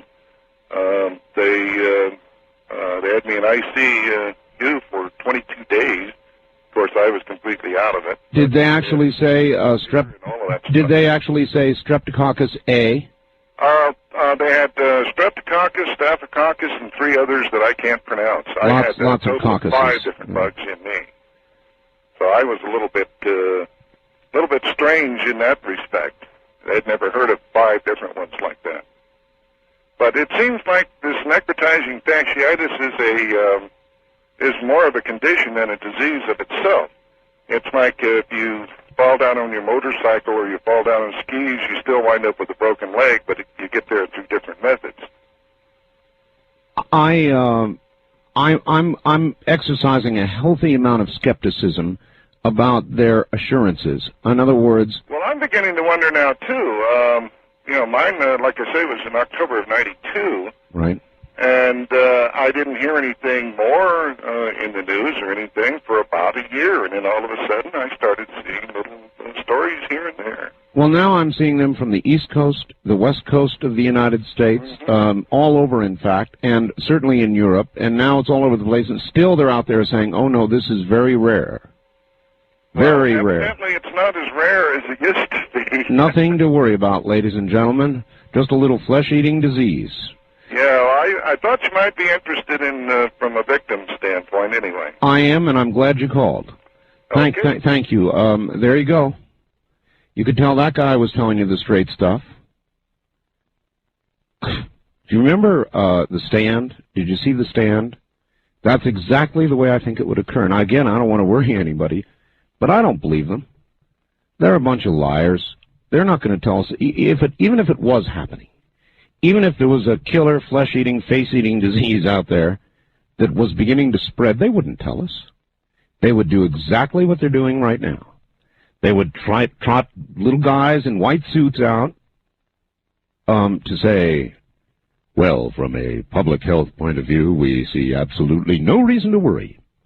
This is very rare. We don't expect it to spread. We don't see any increasing numbers that cause us to worry, so the general public should be assured nothing is wrong. Yeah, right. Maybe. Should I be doubting like this? Our institutions, our public health officials, would they lie to us? Damn right they would.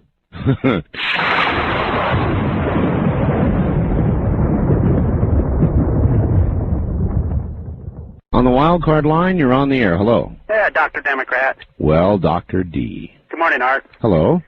I'd like to congratulate Dr. Clinton on receiving his doctorate of civil law. It's pretty impressive. He's only the second president in history to receive a doctorate at Oxford. It was so impressive I forgot to mention it tonight. Yeah, that's quite of an achievement, you know. But also, I got a new name for Utah Beach. Utah Beach, yes? We'll call it Pebble Beach. Pebble Beach. Right, you know, Clinton built that cross out of pebbles down there, and just goes to show you how religious he is and how holy he is. I thought that was very thoughtful of him to say prayer for the people who, you know, died on Normandy. Well, you know what, Doc? Makes me sick. What's that? The whole thing makes me sick. Oh, yeah? Religious, is he? But anyhow, you know, Art, let me explain to you why the Republicans' position on health care is going to cause big government. Now, you know they're for individual mandates and not employer mandates. Well, the reality of the situation is that many individuals cannot afford health care premiums. So what's going to happen? They want to subsidize the individuals, the working poor, who cannot afford it. That's going to cause that deficit to go way up, whereas the Democrats' plan want a co-op mandate between employer and employee. Has it ever occurred to you that you might be slowly, perhaps somebody is slowly poisoning you, Doc, day by day? Say that again, Art. I'm having a hard time hearing you. Okay, let me try to. Has it occurred to you that day by day somebody is poisoning you? No, I'm just looking at the reality. Giving you something that's causing you to have these perverted, strange views? No, I'm just looking at the reality and what plan's the best. I mean, let's face it, the taxpayers are having to pay for health care for people who don't have a private plan right now, and they're paying high cost of emergency rooms. So I think the Democrats' plan of working it into the private sector, and people are going to have to raise their prices on consumer goods and services to pay for it. There's no question about that. But if they phase it in, it's going to be very achievable and successful. Hey, Doc, yeah. I think employer mandates are dead. I think the president's health care plan is deader than a doornail. Well, we knew that last November. I said that last November that Clinton's not going to get everything he wants, but he's going to get a basic foundation. And at the very least, what will happen is they'll have a trigger mechanism for mandates, say 2 or 3 years down the road, 4 years. If the volunteer system doesn't work, and it won't work, then the trigger mandate will kick in. But let's face it, Republicans preach small government, but this is a prime example of hypocrisy, how their policies cause big government. And I think more and more of the American people are realizing that. And I'd like to congratulate Senator Ted Kennedy also. Oh, come on. You mean for the passage of the vote on his bill yesterday? Why, certainly. It's considered to be so liberal that it doesn't stand any chance, along with Gibbons' bill and everybody else's bill who wants employer mandates and all the rest of it. They're dead, Doc. Well, Senator Kennedy, what I'd like to say is Senator Kennedy was the first chairman of the first committee to pass health care reform, and that's quite an achievement. I knew he could do it. Well, it is not passed. It's only passed a committee vote. It's not. It doesn't stand a ghost of a chance. Right, but the two committees you want to watch, there's only two important committees when you get right down to it. House Ways and Means. That's one of them, and the other one's the Senate Finance. Yep. Those are the people that got to figure out how to pay for it. Yeah, if they pass, what you want to watch for, if they pass a health care reform bill out of those two committees, let's say by July 4th or shortly after that, when they come back from recess, then you're going to have a health care reform this year. All right, thanks, Doc. I've got to go. I tell you, check your food, Doc. Feed it to your dog or something. Check it first. I'm sure they're feeding you something. You are positive on this president when it seems impossible that anybody could be so. You are a caretaker of his public image. You are his booster. You've done everything but get out there in a cheerleading outfit and go rah, rah, rah. Check your food, Doc. On the first-time caller line, you're on the air. Yeah, good morning, Art. Hello. How you doing? I'm fine. Radio Free Tacoma. Tacoma, eh? All right. Hey, Art, when we could do another weather check? Remember you did one during the wintertime?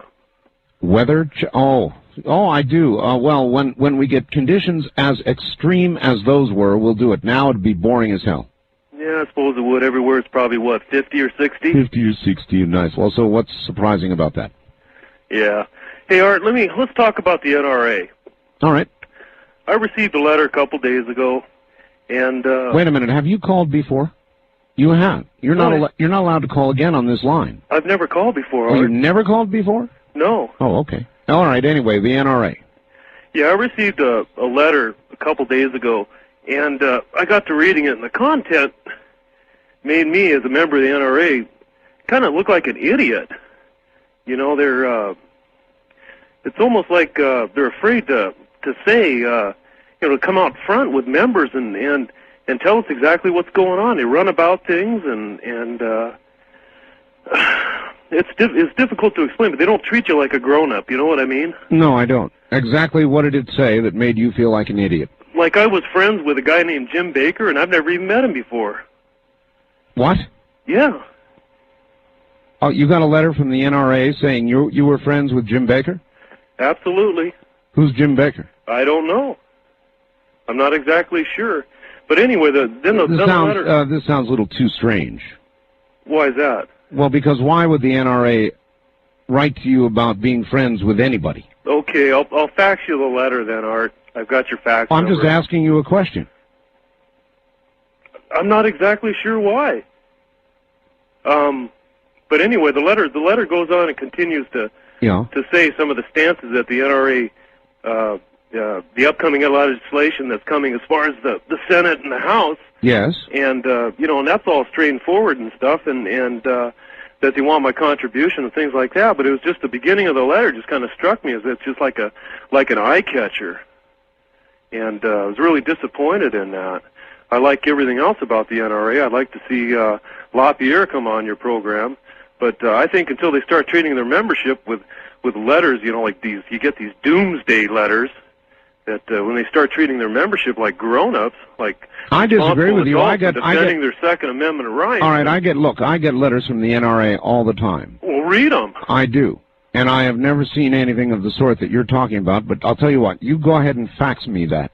I shall. All right. Thank you a lot, Art. Right. Take care. I'll take a look. I don't know what you're talking about. I've never had that kind of problem with the NRA. I have some other problems with the NRA with regard to, well, I don't even want to talk about that. On the wild card line, you're on the air. Art? Yes. Eric from Kirkland, KBI land. Hi, Eric. Actually, I've got an idea of what I'm going to do for myself here. You got two characters, Charlie and Doc. I think from now on, I'm going to be both their worst nightmare. I'll be the chronic conservative. The chronic conservative? All right. That's correct. Actually, on a more serious note, yesterday's guest, Richard Hoagland, when he was talking about some of the lunar structures, it actually amazed me, and it pushed me to dig into my archives, and I have some photographs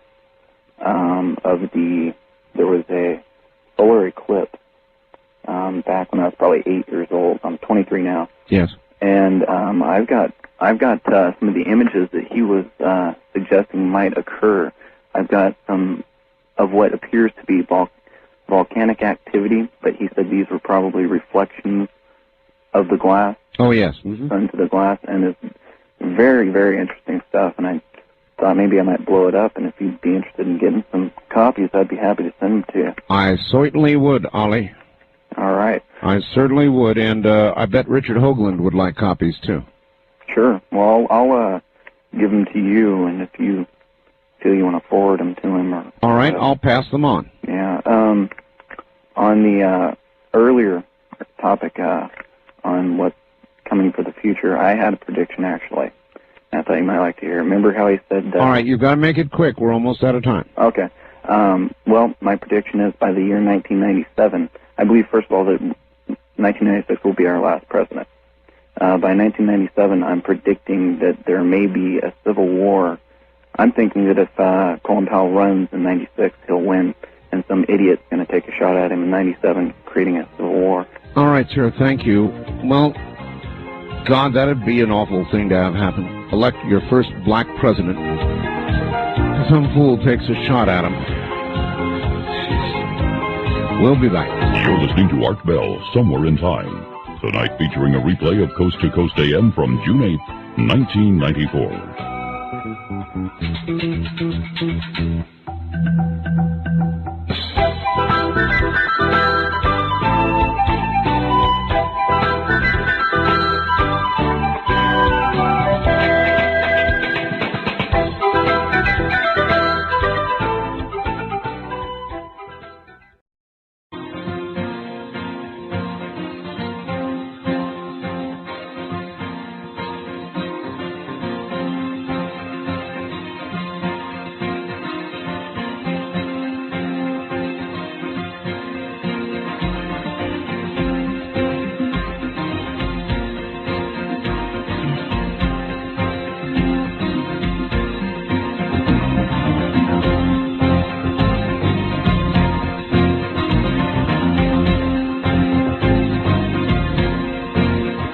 You're listening to Art Bell, Somewhere in Time.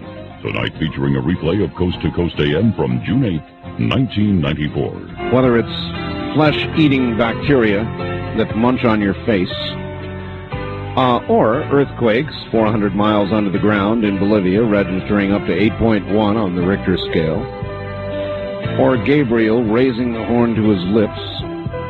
That's about the shape of this morning, along with some dire predictions and all the rest of it. Otherwise, it's just another day. God, these are strange times, aren't they?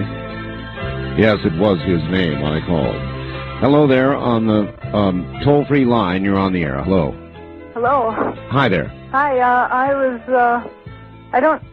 I'm a little bit inexperienced with this. I don't know a whole lot about talking on the radio or anything, but I run a ministry at my home here, and I really don't understand the significance of this June 7th, 9th stuff. All right, listen, Ms. Minister, would you please turn your radio off? Turn my radio off? Turn your radio off. Okay, just a minute. Okay. She runs a ministry. Interesting. We'll wait. She'll be back eventually. Okay, I'm here. Got the job done? Yes, I did. All right, where are you? I'm in Phoenix, Arizona. Phoenix, Arizona, in KFYI. Okay, All right, what kind of ministry do you have? Well, I basically run a literature ministry, and I do a lot of biblical research for people through the mail and whatnot. All right, I don't understand June 9th either. Okay, I guess my concern is that people are going to be misunderstanding as far as what's going to happen. I've done a lot of biblical research into the prophecies and whatnot, and I don't really believe that there's going to be any sort of rapture or any kind of thing like that. Well, if no man shall know the time, then how shall a woman? Well, that's exactly what I'm trying to say. Nobody's going to know the time. I'll say that there is a scripture that does say that the wise will have understanding, but that doesn't mean that we're going to know the day that this is going to happen. Well, look, first of all, the people who have called about this said it is not the rapture. That is not what's going to occur. So, yeah. There may be, things like an earthquake's occurrence and stuff, and the Bible does speak that these things are going to take place. Actually, there was just an earthquake. That's not speculation. It just happened. Yeah. Okay. My point is that where most of these people are getting their information, you have to understand the source. Sometimes hitchhikers. Well, I mean, who knows? Yeah. I just don't discount this stuff. I just report it. I've had a lot of letters for about a week now. I've been getting letters on this subject. Oh, sure. I've been getting faxes. Everybody's talking about June 9th. That's today. Yeah. Yeah. As far as biblical prophecy goes, the only thing that I can see as far as the significance of dating times and things that we are to know about would probably be, if you follow the Hebrew scriptures, would be September 15th of 1994 or 1996. I tend personally to believe it would be 94, which is supposed to be the scheduled Day of Atonement. And if you follow along the schedules with the Jubilees and the time periods and histories of biblical prophecy, that is supposed to be the close of man's probation time. Probation period? If you follow along with Revelation and Daniel, the plagues, the falling plagues and the trumpets and things, those things are not supposed to happen until after the close of probation of mankind. Now, I can understand that these prophecies that these other people are talking about might be significant, for things that are going to happen here on Earth, but I really don't think that they have any biblical connection. All right. Thank you very much. Maybe it's just sort of this mass feeling that something's going to happen. And I don't know if it's June 9th, which is today, or somewhere before the 16th, which is a few days, or years, or forever. The only thing I've told you is, and you take it for what it's worth, I've had this feeling for some time now, that something's a-coming. Just feel it. It's not an easily explained feeling, nor is because it is not specific enough to put into words for you. I don't have those kind of predictions. I'm not a prophet. It's just sort of a vague, gnawing feeling. I don't know what it is. And I don't even know if it's right. And maybe I'm just being affected by all of my guests. I talk to a lot of prophets. I talk to a lot of people with predictions. People who do claim to have psychic power. I talk to a lot of those types, and maybe it's beginning to get to me. On the toll-free line, you're on the air. Hello. Yes, hi, Art. Hi. I wanted to talk about all the predictions of the end of the world. It seems like there's a lot of them coming. There's a Bible teacher from Alameda, California, who says that the world will end sometime after September 6th of this year.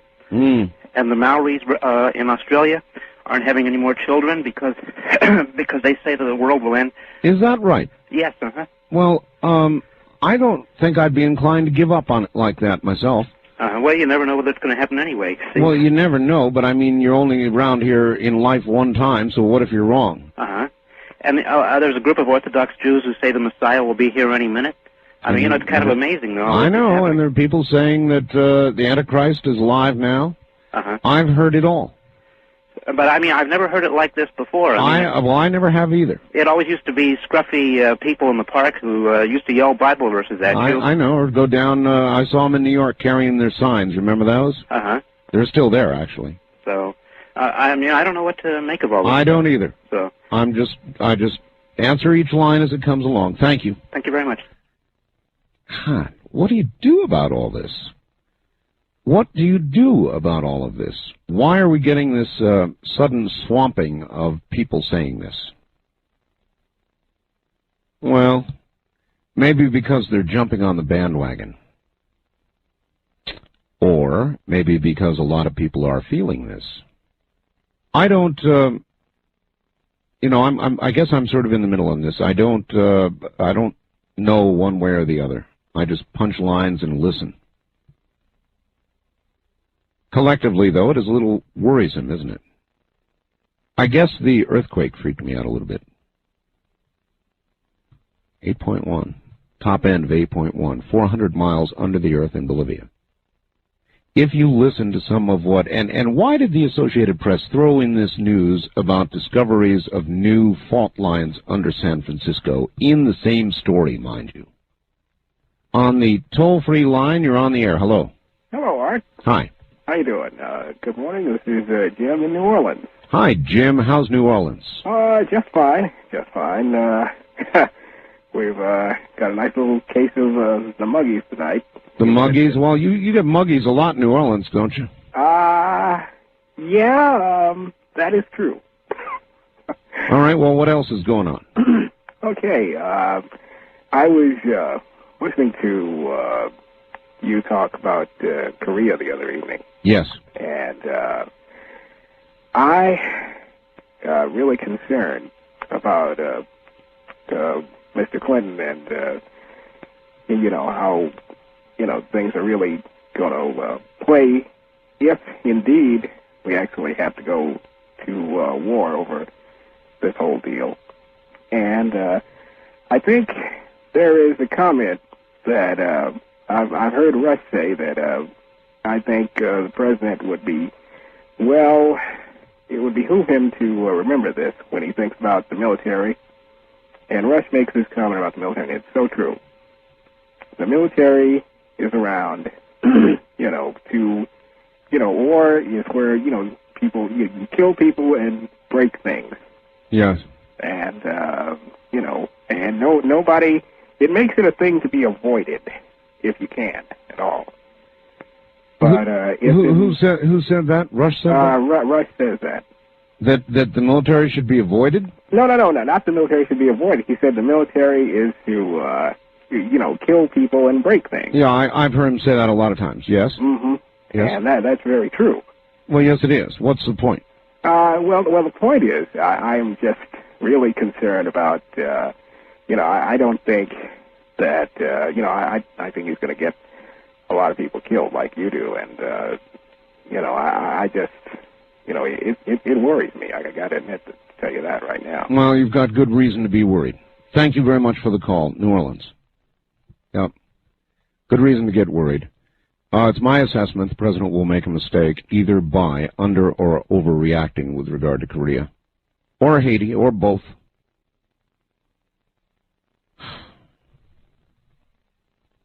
Wish I didn't feel that way. Be right back.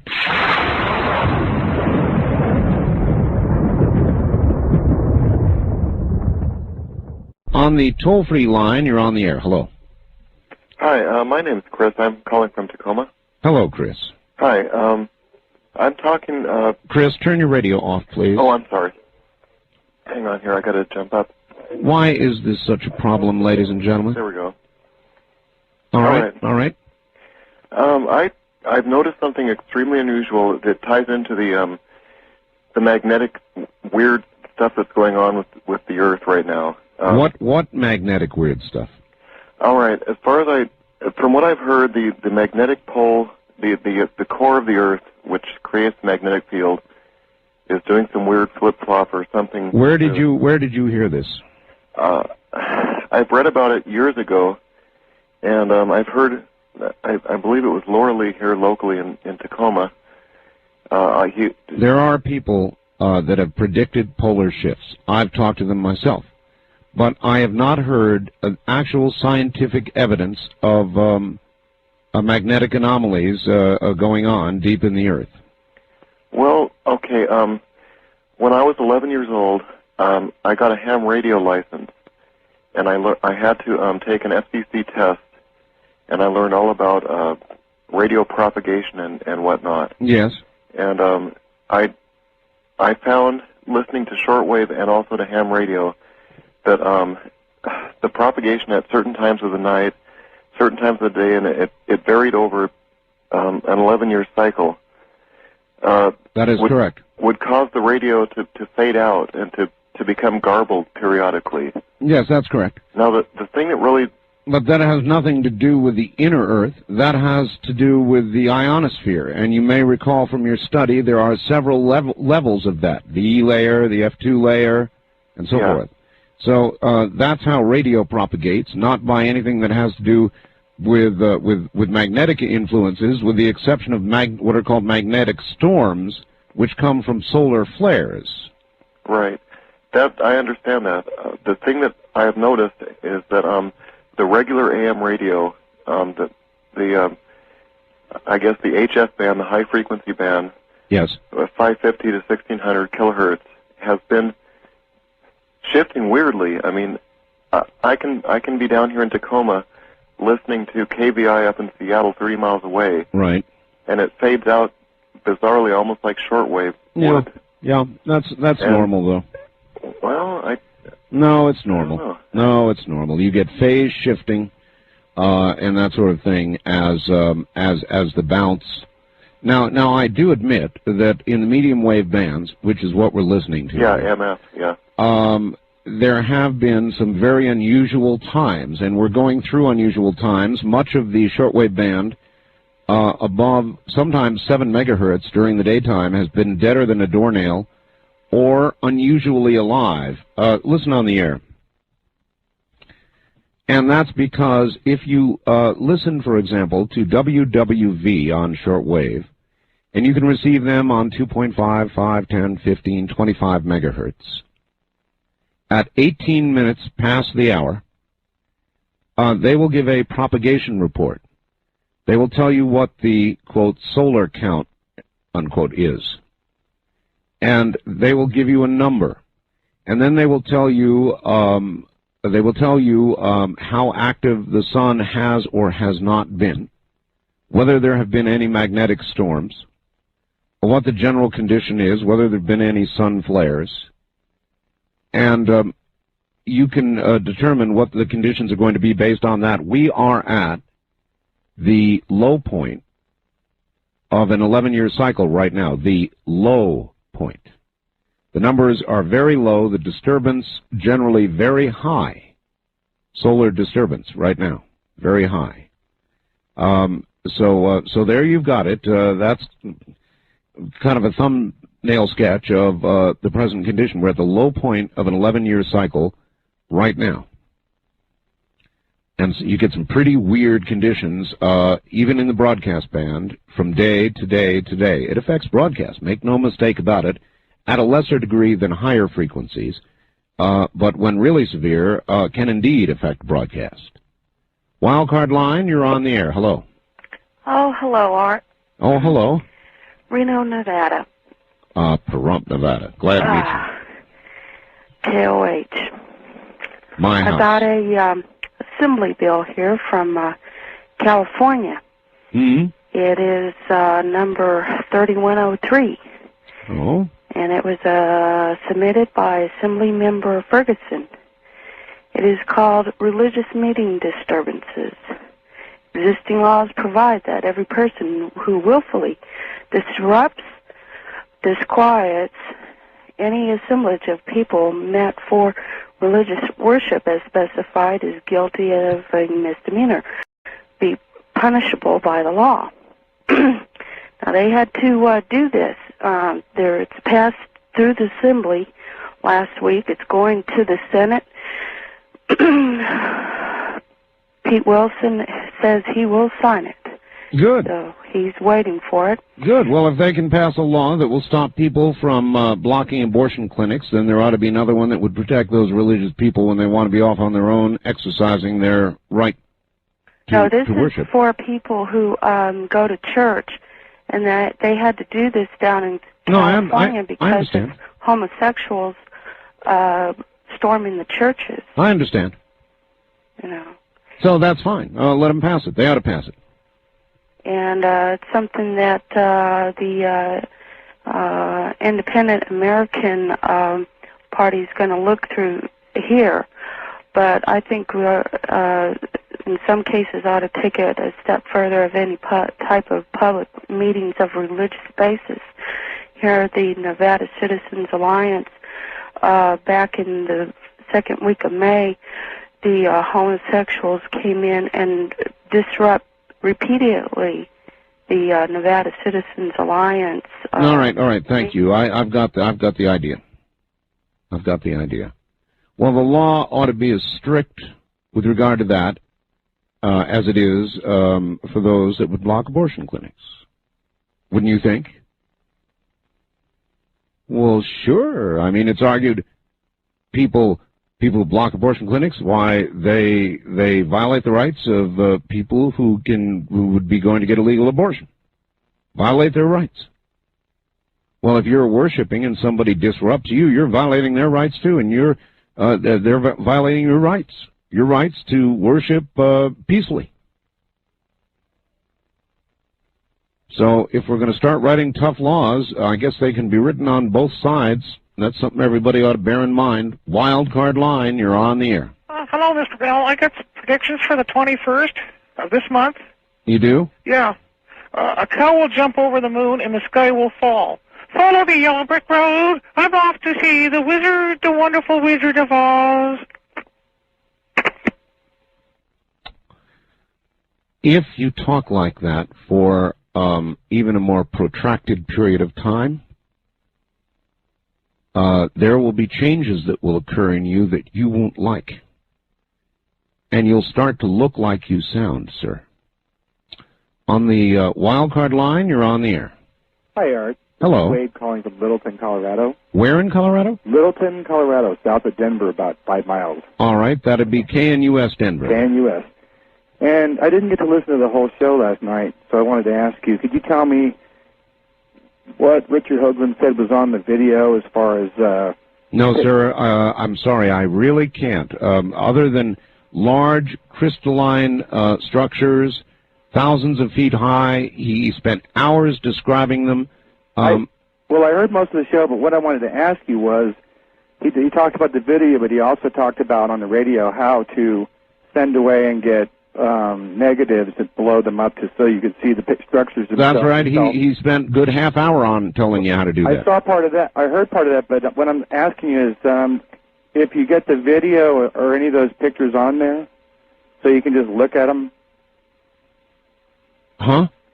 Are any of the pictures on the video, or do you have to just go through the process of blowing up the negative? Well, I don't think they're available yet. So he was telling people how to get the evidence right now themselves. The video is not yet available. But what I'm asking is, when the video comes out, sir, I don't know. Oh, okay. I'm sorry, I don't know. I would presume some of those pictures certainly would be included when it comes out. Well, you have a great show. Thanks a lot. All right. No, I don't know. There was hour after hour after hour of critically important information with numbers and frame numbers and all the rest of it. And so don't be calling asking me to go over all that, because I can't possibly do it. I've got the information written down, but it'd take half hour for me to do it, and we just can't do that. We'll be back. You're listening to Art Bell Somewhere in Time on Premier Radio Networks. Tonight, an encore presentation of Coast to Coast AM from June 8, 1994.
Networks presents Art Bell Somewhere in Time. Tonight's program originally aired June 8, 1994. On a very weird morning. I think this is a weird morning. An earthquake, a very serious one, not from an injury or damage point of view, but from its location point of view. 8.1 down deep in the earth, 400 miles, they say, deep in the earth, below Bolivia. 8.1. Shaking the mantle, the center of the earth up. Oh, man. Korea is now threatening war with Japan. They're saying if Japan joins in the sanctions, that it, too, is risking war. We've got more news on the flesh-eating bacteria, which they say is not to be worried about. Don't you all worry. From a public health point of view, why, there's no problem here at all. Don't worry. I'm worried. On the toll-free line, you're on the air. Good morning. Good morning. Hello. Well, what a hard time. Well, your heart got to get a hold of. Well, I'm glad you made it in. Where are you? Phoenix. Phoenix, KFYI. Yeah. You know, Fort Huachuca Yes? here in Phoenix, Yes, they're sir. mobilizing. For what? For Haiti. Well, that doesn't surprise me. That's another thing on this last newscast. Now, we're hearing stories. Let's see, I've heard drug dealing. I've heard the president tick off about half a dozen reasons why we might be invading Haiti. On the last newscast, they were talking about the administration moving toward an invasion. I think it's coming. Well, this Fort Huachuca, they're specialists in satellite communication. Right. So, you know, and it's all coming together. It's just, you know, first going to Haiti to train the men, you know, just get a foothold. Well, I also heard another couple of things. One, they've interdicted some guns that were on the way to Haiti. And they've arrested the people who were trying to get them there, and I don't understand that at all. Not wanting to give the Haitians arms to help themselves, but yet we can send our young men over to do it. Ditto in Bosnia. I don't know if you heard that story, but our president has said, why, for a long time I thought we had to arm the Bosnians. What a pile of absolute dog poop.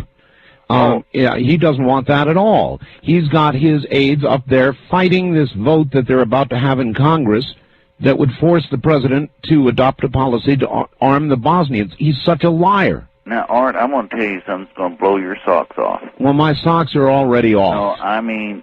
All right, go ahead. This is the first time, and I'm going to release something. Are you sitting down? Yes. Okay. Now, this is to your listeners the first time. Remember the Pan Am flight was blown up by terrorists? Yes. Okay. Now, my family was involved in this, and I can prove it to you. Involved how? Okay, this is how they was involved. My brother-in-law worked for the CIA. They was paid $2 million to go over there and bring back the terrorist of the Pan Am flight.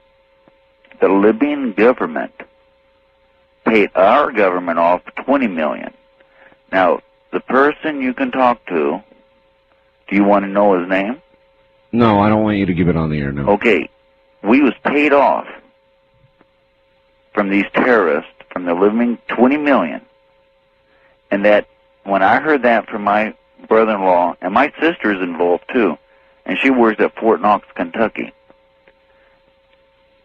I was total outraged on this. Total outraged. Well, do you believe it? Yes, I can give you yes, I believe my family. And absolutely. And I'm willing to give you their names. No, don't do that. But I mean, you can do it privately if you want. All right, look, I'd be happy to talk to your brother-in-law. Can I give you privately? Put me up there and bring me back? Fax it to me. Fax it to me. No, I'm not going to fax nothing. You're not going to fax nothing? No. Why not? Because that can be intercepted. Oh, baloney. Oh, it can. Well, then so can a conversation on a telephone. But Come see, on, get I'm willing real. To, fax. All right, thanks. I have enough of that. That's ridiculous. It's absolutely ridiculous. You say a fax can be intercepted? You're calling a radio station on a national talk show going all over the United States with what you're saying. You say, take my call off the air, and you think that couldn't be heard if they wanted to hear it? That's ridiculous. Totally ridiculous. On the wild card line, you're on the air. Hello. That's Charlie, liberal in California. Speaking of totally ridiculous, yes. It's been a disgusting, despicable night all around, I have to say. First of all, for the, I really feel sorry for those Bible thumpers who continuously think that there's going to be some apocalypse and God is coming back. It's kind of like a guy waiting for a bus that you know is never going to come.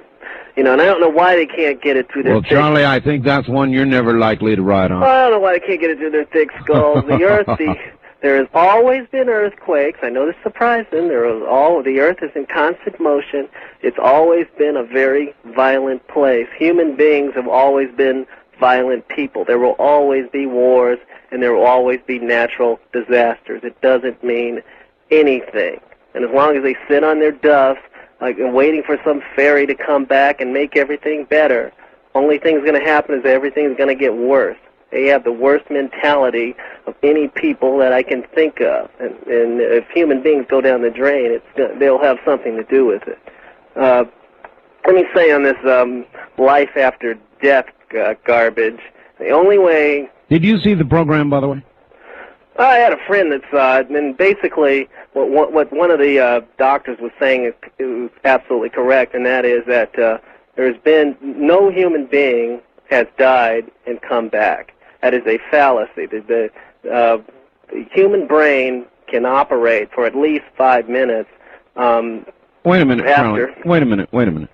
They are called near-death experiences. Now, how do you... No, wait a minute. How do you decipher that sentence, Charlie? Oh, you're not dead. It's a whole fallacy. People who said, I died and came back, that's not true. Charlie, near-death experiences. Yeah, but that's not the point. What I'm saying is these people who say they died and come back and had some experience, it's not the point. It can scientifically, I believe, be done. I believe there will come a time when we'll be able to bring people back from the dead. Man, this really bothers you, doesn't it? This whole religion thing bothers you, and I think you protest a little too much. Because I honestly believe that there will come a time, if people want to live forever, it probably could be done. The human brain cells are just like any other cells. If you cut your arm off and you freeze it, those cells can be brought back. The same thing could probably be done with human brain cells. Would you Charlie, would you like to live forever? No, the only ones that want to live forever again are the Christians. Amaze me, and it amazes me how these people are so afraid of death if they believe in religions of God so much. Well, since you don't, I would think you'd be particularly interested in prolonging what you've got here. So you mean you wouldn't go for it, huh? No. Well, I'm interested in the scientific part of it, and I do believe that eventually man will be able to bring people back from the dead, but it hasn't happened yet, but it's not going to happen through some religious phenomenon. Let me say lastly.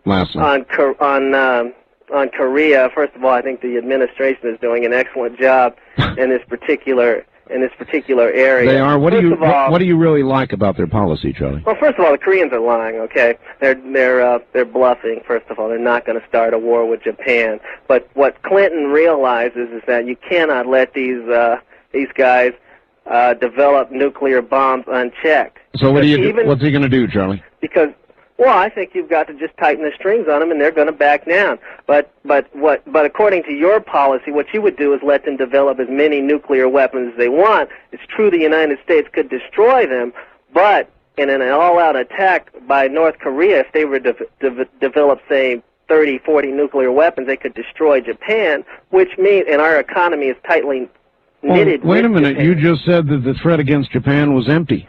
Well, it is, but it is now because they only have a handful of nuclear weapons. All right, well, I've got to go. Thank you. Look, there's no way in my mind that you can justify having a war over something they're developing inside their own border. If they use it, it's a different story, but I am unwilling to have a war to go in and take it away from them. Who are we? The guardians of the world? That's a sovereign nation, albeit one we don't like, but it is a sovereign nation. There's a very careful line drawn. It's the DMZ. If they come across that, then we have a war. Until they come across that, or use the gun they're developing, in my mind, they have not broken the law, perhaps violated a treaty, but that is not a cause for sending young men and women from this country off to perhaps die in a terrible war. One, Charles, that you have admitted you would not attend.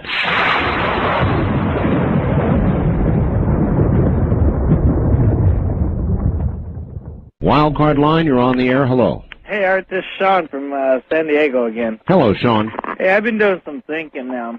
These little Koreans have been talking a little bit too much. I'm the one that was in the Marine Corps. Yes, Sean. I would go now. They're talking too much about wanting to, like go to war with Japan. That's bull. Japan's not doing nothing to them. They're just trying to protect, like Korea, South Korea. Well, look, they said they would go to war with us if we imposed sanctions. They're simply applying the same measure to Japan. They're saying to Japan, if you go along with the sanctions, then you're in trouble with us too. Now, they're biting off an awfully big piece, it seems to me. Well, what's made me do the thinking is I'm sitting here working nights, and I got the American flag sitting right in front of me. And I'm looking at the red stripe, thinking of all the blood that has been lost to this country. And I wouldn't mind putting my blood on the line for this country. The president, I really wouldn't want to go to war with him as commander-in-chief, but if need be, I would. I have a couple questions for you, though. Do you know? Okay, Vance was talking about something about Colorado. What is the key thing with Colorado nowadays? He's saying that... Well, he apparently felt that would be a safe place. Okay, all right, another question is, what is a sovereign state, and what does that do for Colorado compared to the other states?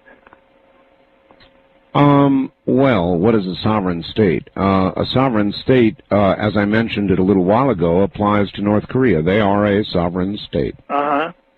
A sovereign nation. Does that mean that they just don't pay taxes, or... I'm not sure on that. I've heard... Well, with regard to Colorado, there is something called the 10th Amendment, which they have reaffirmed, which says that Colorado is not the slave of Washington, D.C., and if they mandate that Colorado do something that Colorado doesn't do, the federal government basically can go to hell.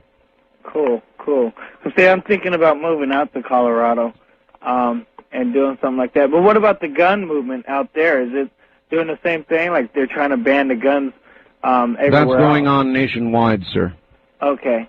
All right? Well, you have a great show, and you have Thank you, and when you get to Colorado, listen for us on KNUS in Denver, 710. KNUS Denver. in the sovereign state of Colorado. On the toll-free line, you're on the air. Hello. Hi, Art. I wanted to talk. Excuse me? Well, I excuse you for what? Oh, I'm sorry. I thought I was interrupting you. I wanted to talk. I wanted to tell Charlie something from a saved Christian. I would like to tell him if he thinks that I have a bad attitude, or that we Christians have a bad attitude because we're not money mongering, self-whoring people who go out and try to have affairs with every person we meet and stay at home and be good, honest citizens, then I guess we do have a bad attitude. Well, that's telling him. Well, sure. I mean, he really has to know both sides, because I was into the New Age lie for a long time and came out of it, and I know what's going on, you know? I've been on both sides. I know the act they put on to try to get you in, and I know what they do to try to keep you in. And it's very hard to get out, but once you do, I tell you, it's not it's not anything you can describe. And Well, look, I doubt you're ever going to have to ride on the bus with Charlie. Excuse me? That's not important. Okay. All right, thank you very much for the call. Sounds like you were outside, maybe at a phone booth or something. On the wild card line, you're on the air. Hello. Mr. Bell, this is Nathan. Well, hello, Nathan. From Santa Cruz. Yes. You know, you brought up this idea of the national ID card earlier. Well, PC Week, which is a very popular computer magazine, says it's a-coming. Yeah, I'm very concerned about this because, well, maybe it's not a big deal, but doesn't it seem like, well, gee, a national ID card, it's sort of like, what's next? It seems like sort of a regimentation. I mean, do I have to carry this blasted thing everywhere I go?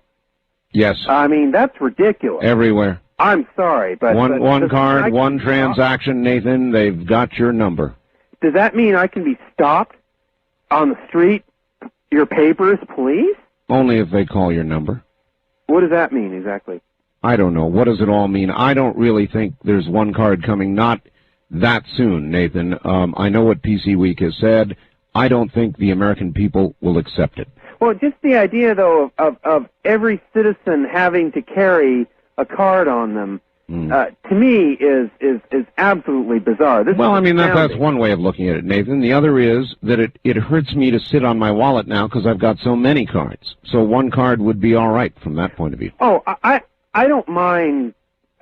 I'm just talking about this idea that you have to have this ID card that you have to carry around. Well, I'm sure that actually, Nathan, it'll be voluntary. But but see, how are you going to drive your car, or use any credit on a credit card, or make a bank transaction, or anything else that you would do in life without the card? Well, excuse me. I was thinking of maybe something I heard earlier about a mandatory national ID card. Well, no, you don't have to take it. You can go live in the woods in Idaho. But if you want to use the post office, you have to have this thing? Well, there's another one, yeah. Well, that seems okay. Well, that doesn't seem very voluntary to me. In fact, this seems to me to be weird. It is weird. Oh, like I always say, that's how it seems to me. All right, Take Nathan, care. bye-bye. And add to that the earthquake, Korea threatening Japan with war, flesh-eating bacteria, and any number of other things that we could document. Pending invasion in Haiti, June the 9th, Gabriel's horn. Put it all together, and what have you got? I'll be darned if I know. On the toll-free line, you're on the air. Hello. Hi. Hi. I'm calling about the guy that just called about the national ID card, yes. Mm-hmm. I know what that is. What is it? It's the health care card. No, I don't think so. I think this one goes beyond the health care card. Maybe it even includes the health care card. In other words, it is one card for literally everything. Dealing with the federal government, one card. Have you heard about that they're talking about putting a chip inside that health care card so that they can track you by satellite? Where are you calling from? Denver. Denver. All right. Well, listen, I've got a break here at the bottom of the hour. I would be happy to hold you over. Would you like to hold? Sure. All right. Feel in a mood to hold somebody. There you are. And then, of course, they'll be injecting it directly into our ear. We'll be back. You're listening to Art Bell, Somewhere in Time. Tonight featuring a replay of Coast to Coast AM from June 8th, 1994. No one waiting by your side. You've been running, hiding much too long. You know it's just your foolish mind. Hey, love, got me on my knees, yeah. Begging, darling, please, yeah. Darling, won't you ease my worry now?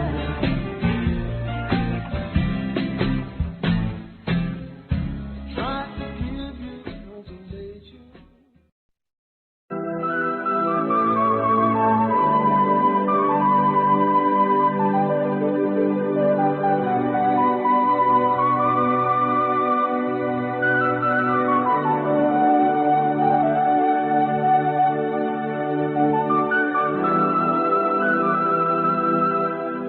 You're listening to Art Bell, Somewhere in Time on Premier Radio Networks.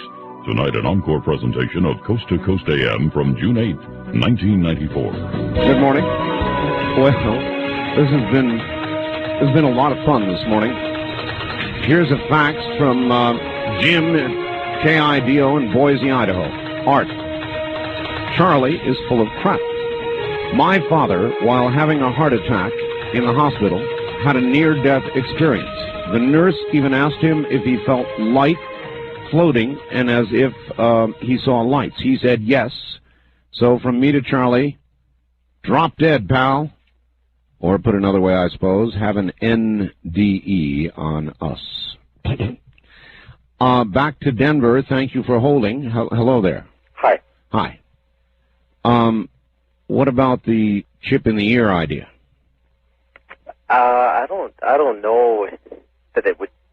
I hadn't heard about it being implanted in the ear. I'd heard about the. Well, I mean, it just goes in through the ear. You get the idea. Okay.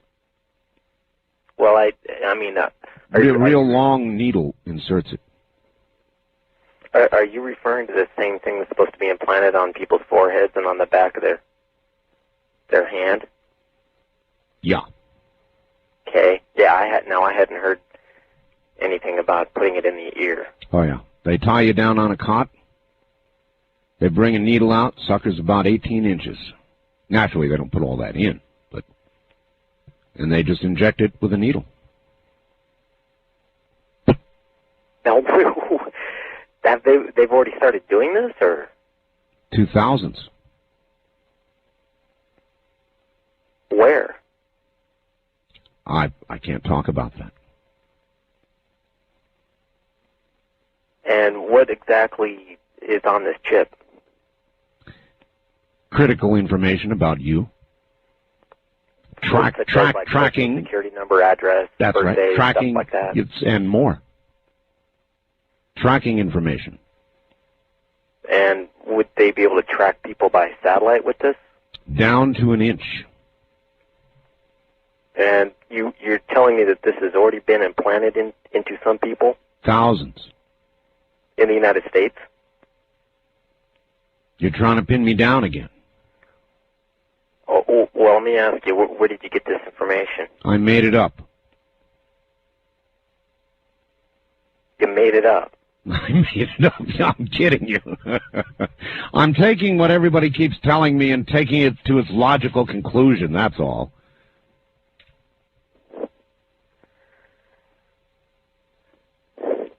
But you bought it, didn't you?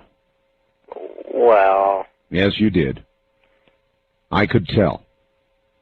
From the sound of your voice. Incredulous, but believing. Maybe a little.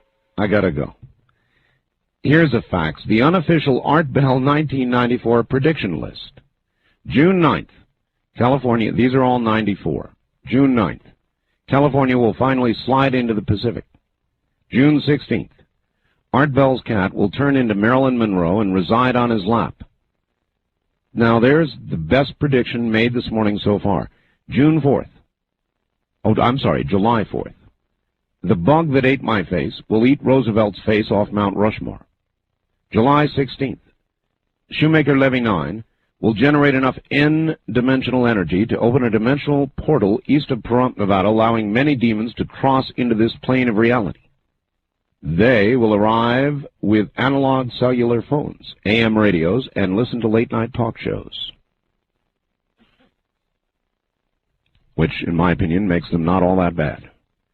July 17th, Korea will nuke Seoul.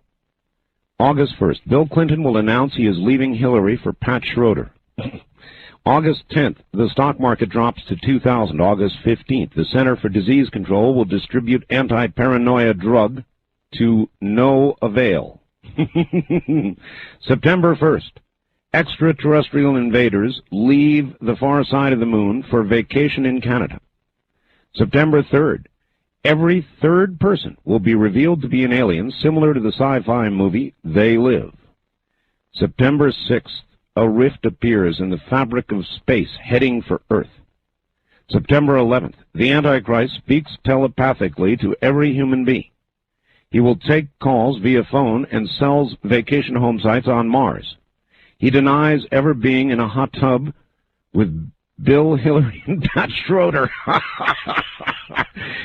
I hadn't read these. November 1st, the magnetic poles of Earth reverse. November 15th, the Earth and Moon dissolve into nothingness as they are absorbed by the rift that opened September 6th. Finally, note, I did not pull the Wizard of Oz stunt on the phone. Rick, KNUS, Denver. On the first-time caller line, you're on the air. Hello. Good morning. Good morning. Is this Art Bell? It is. Oh, well, you know what? Let me turn my radio. I've been trying forever to get a hold of you. Well, I'm glad you made it. Where are you calling from? Phoenix, Arizona. KFYI. How would you like to hear two of the June 9th prophecies? Oh, sure. Okay, here's the first one. This is June 9th at January 28th, 94, 1:20 p.m. Friday. I'm not sure. There's 4 or 5 of them that I know of. Who made these, by the way? Let me see. One I don't have is by Kim Clement. He's a prophet from South Africa. All right, it is important to know your prophets. Okay. And he, talking briefly about him, he says that the greatest, what do you call that? I had that written down. The greatest revival in 300 years is going to happen, since, I guess, the Great Awakening. And it's going to be even greater than the revival 300 years ago. Wow. But anyway, the first prophecy, here we go. It says, Father, I've been asked to seek of you a direct response to the prophecies we heard yesterday on TBN from John Hinkle, Christ Church in L.A., and John Wibner, Vineyard Ministries. Lord, it was said that 4 confirmed that on June 9th of this year you would reveal your glory to this world. Lord, do you want to tell me about any of this? And here it goes. Yes, my beloved, I did say that to many. It will be a day such as has not been seen before. Many will turn to me for salvation in fear. Many will wish it to be at the time of my return, as they are ready and waiting. It will be my final attempt to prove to the lost and undone that I am the great I am. Yes, beloved, it will be a day of jubilee for Christians. They will see the glory of my promise. It will be awesome to all on earth. I alone can create this show of such magnitude that none can doubt. Yes, there will be devastation in places far and wide. It will exceed anything these generations have ever seen or expected. Many will be tragically affected. Many will praise to just be alive to witness. The calamity on earth will be sorrow to bear, but praises and cries to heaven will drown the griefs of man. I have waited long for mankind to give up their evil ways, yet they turn away. June 9th, they will again be reminded that I have not turned away from them, and I send an overwhelming notice of my power. Beloved, it is my world. I made it, and I can reclaim it. I have often told you I will not tolerate man's abuse much longer. That's one, and here's the other one. Well, we're not going to have time for the other one. That one's bad enough. The other one talks about cataclysms, and boy, I tell you. Oof. Really? All? It talks about people getting healed all over the nation, the hospitals opening up. And Really? Oh, yes. It wouldn't take that long. Where did you get this? My mother attends a church called the Eagle's Nest in Phoenix, and I guess there's 6 of them in California. And Kim Clement was there, and she recorded that and typed that up, and then we heard the other one on TBN. I heard the one on TBN a couple months ago, and one of her friends heard that. And well, I'll tell you, it sure is going around like wildfire. I can't tell you how many calls I've had. I can't tell you how many faxes I've had, and all I say is this: thank you for the call. I'm glad that it's short term. Lately, the predictions we've been getting have been really good, only from the point of view that inevitably they're predicting something today or tomorrow. They're not long-term. We don't have long to wait. This apparently is going to be quite a day, or is predicted to be quite a day. So you just heard it. I have no idea what to tell you about it, except we're getting a lot of it. I'm getting a lot of mail, a lot of faxes, and so now you know the source of some of it and the specifics of some of it. I guess we shouldn't spend a lot of today sleeping, huh? Why sleep away your last few hours?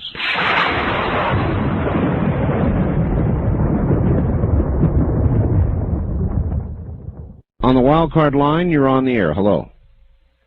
Well, as usual, I have not pushed the right button. I am so sorry. On the first-time caller line, you're on the air. Good morning. Yeah, hi, Art. This is Dan from the University District here in KVI country. Welcome to the program. I had a question about the moon thing. There's been, I've heard some reports that there's even more fantastic things on the far side of the moon, and I was wondering if you'd heard anything about that. And also... well, I don't know how you could get more fantastic than skyscrapers on the side we can see, but all right. Things like atmosphere, lakes, rivers, and structures that are currently in use, not just artifacts. That doesn't sound... Lakes, air, atmosphere yeah. on the moon? The I far know, side of the moon? It's pretty hard to believe. And I don't believe it. Now, George Adamski was saying that there was bases on the moon in his books that he wrote way back in the 50s. Oh, I know. It's been said for a long time, but I mean, now we've got somebody who says he's got hard evidence, so I think what he has to say bears some close examination. Did he mention anything at all about the far side? You did not hear the program? I heard part of it. No, we really didn't get into the far side because the visible side was so incredible. Right. So, no, not really. Yeah. Okay, well, all right. As usual, good show, and all right, keep up the good work. Thank you very much for the call. All right, so what I recommend to you is get a tape of that program. That program with Richard Hoagland yesterday was, in totality, so important that, and there was so much information in it, that what I recommend to you is getting a copy of the program. That may have been a historical program. I think there's a good chance that it was. And I think Richard Hoagland has his neck out a million miles, and I don't think he'd have it out there. He's a bright guy if he didn't feel that he was on very good ground. On the toll-free line, you're on the air. Hello, Mr. Bell. Hello.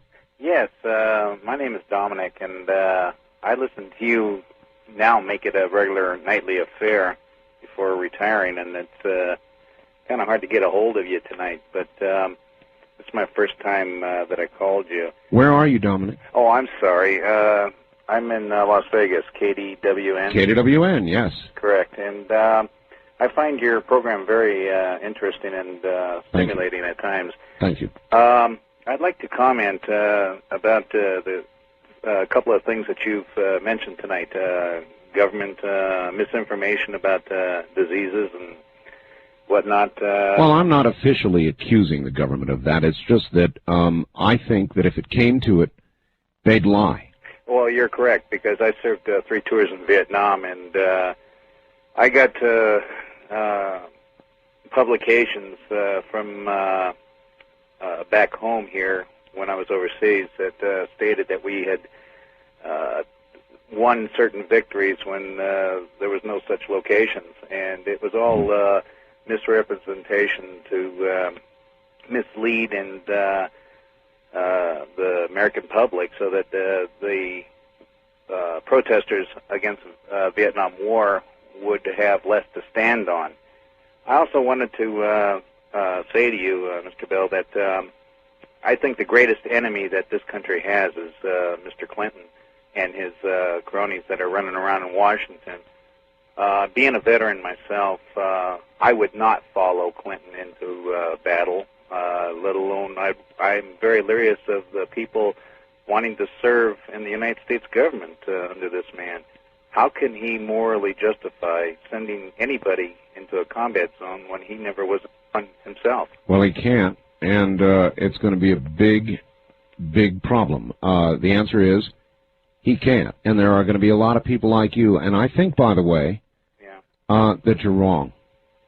I'm wrong about what? Yeah, I don't think that you follow any president into war. I think you make a determination about whether you go to war or not, you know, based on our national security or your sense of patriotism or a lot of different, for whatever reason you're going to muster. But I really don't think that this president, one way or the other, has much to do about it. With it. I meant that solely as a theoretical comment. So far as he would not lead me per se in war, but he sure as heck can get me there. Yeah. All right. Thank you very, very much for the call. KWN Las Vegas. By the way, for those of you who get the first 2 hours of the program now, you've got a real treat coming. You've got a real treat coming because in the first 2 hours of the program, we interviewed one of the men who was one of the 6 soldiers who were in Germany who went AWOL after playing with or investigating a Ouija board. It was the doggonest story you've ever heard. They were given honorable discharges. And if you want to hear the whole interview laid out, it'll be in the next 2 hours if they are repeated at whatever station you're listening to. On the wild card line, you're on the air. Good morning, Mr. Bell. Hello. Turn your radio off, please. It is off. Where are you? I'm just calling from Tacoma, Washington. Tacoma. KBI. Yes, sir. I just wanted to give you just a real brief rundown of where the June the 9th thing started. Where? It was Pastor John Hinkle in May 13th of 93. About 2 o'clock in the morning, was awakened with a vision from God. And in this vision, he was given the scripture Isaiah 25:6, in which it said that the veil of evil would be ripped from the earth. And along with that, gave him a couple of little tidbits. And sometime after that, he was on TBN, where they announced this big thing, and it just kind of took off from there. Well, taken off it has, because I've had a lot of... I finally came on with it this morning. I've had so many letters, so many faxes, that it finally added up to a story just because of its wide distribution, if nothing else. Well, a lot of people got involved in it after the fact, and also leading up to it, like this Kim Clement. He's an evangelist from South Africa, and you heard a little bit about what he had to say earlier. And, yes. He also, in addition to that, he talked about the Great Death, which would occur 20 months after Clinton took office. And if you do the math and everything, from the day he was inaugurated, it works out to be mid-June. So there's just a lot of these things coming together. And I think come this time tomorrow morning, a lot of people are going to be having a little different attitude. All right, sir. Out there on the left coast. All right, thank you. Well, we'll have an opportunity to find out in short order, huh?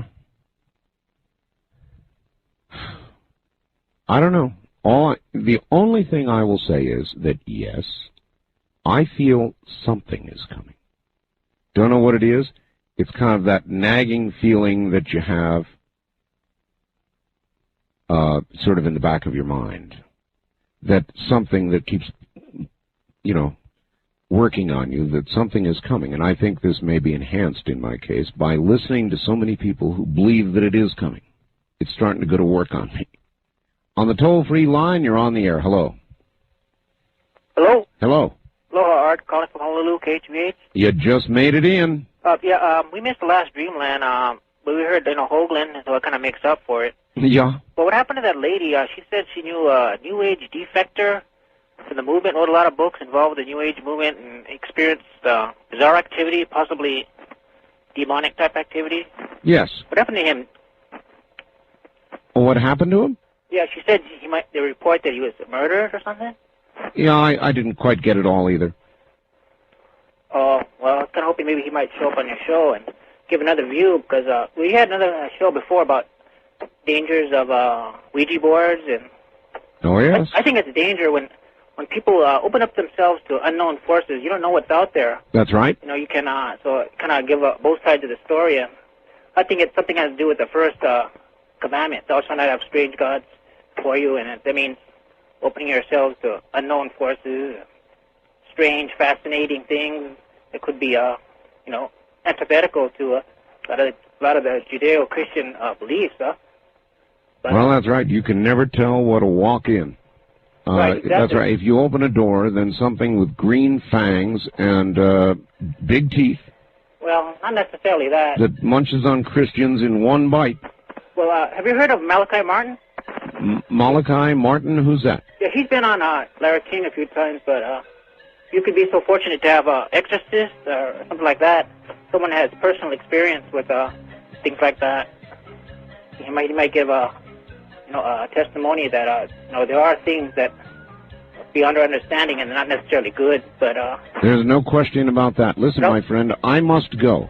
I'll be looking forward to this first 2 hours though about that Ouija board show. It'll be coming up next, and Okay. that was a big national story. You'll find that fascinating. So enjoy that now in Hawaii, I guess. I want to thank you all. I hope I see you on June 9th, last hour. We'll have 1 hour to worry through, and then it'll be June 10th. But even then, will we be clear, because it might occur, whatever it is, right up until the 16th. Either way, I know that this may seem out of place this morning, but I'll say it anyway. Everybody out there, have a nice day.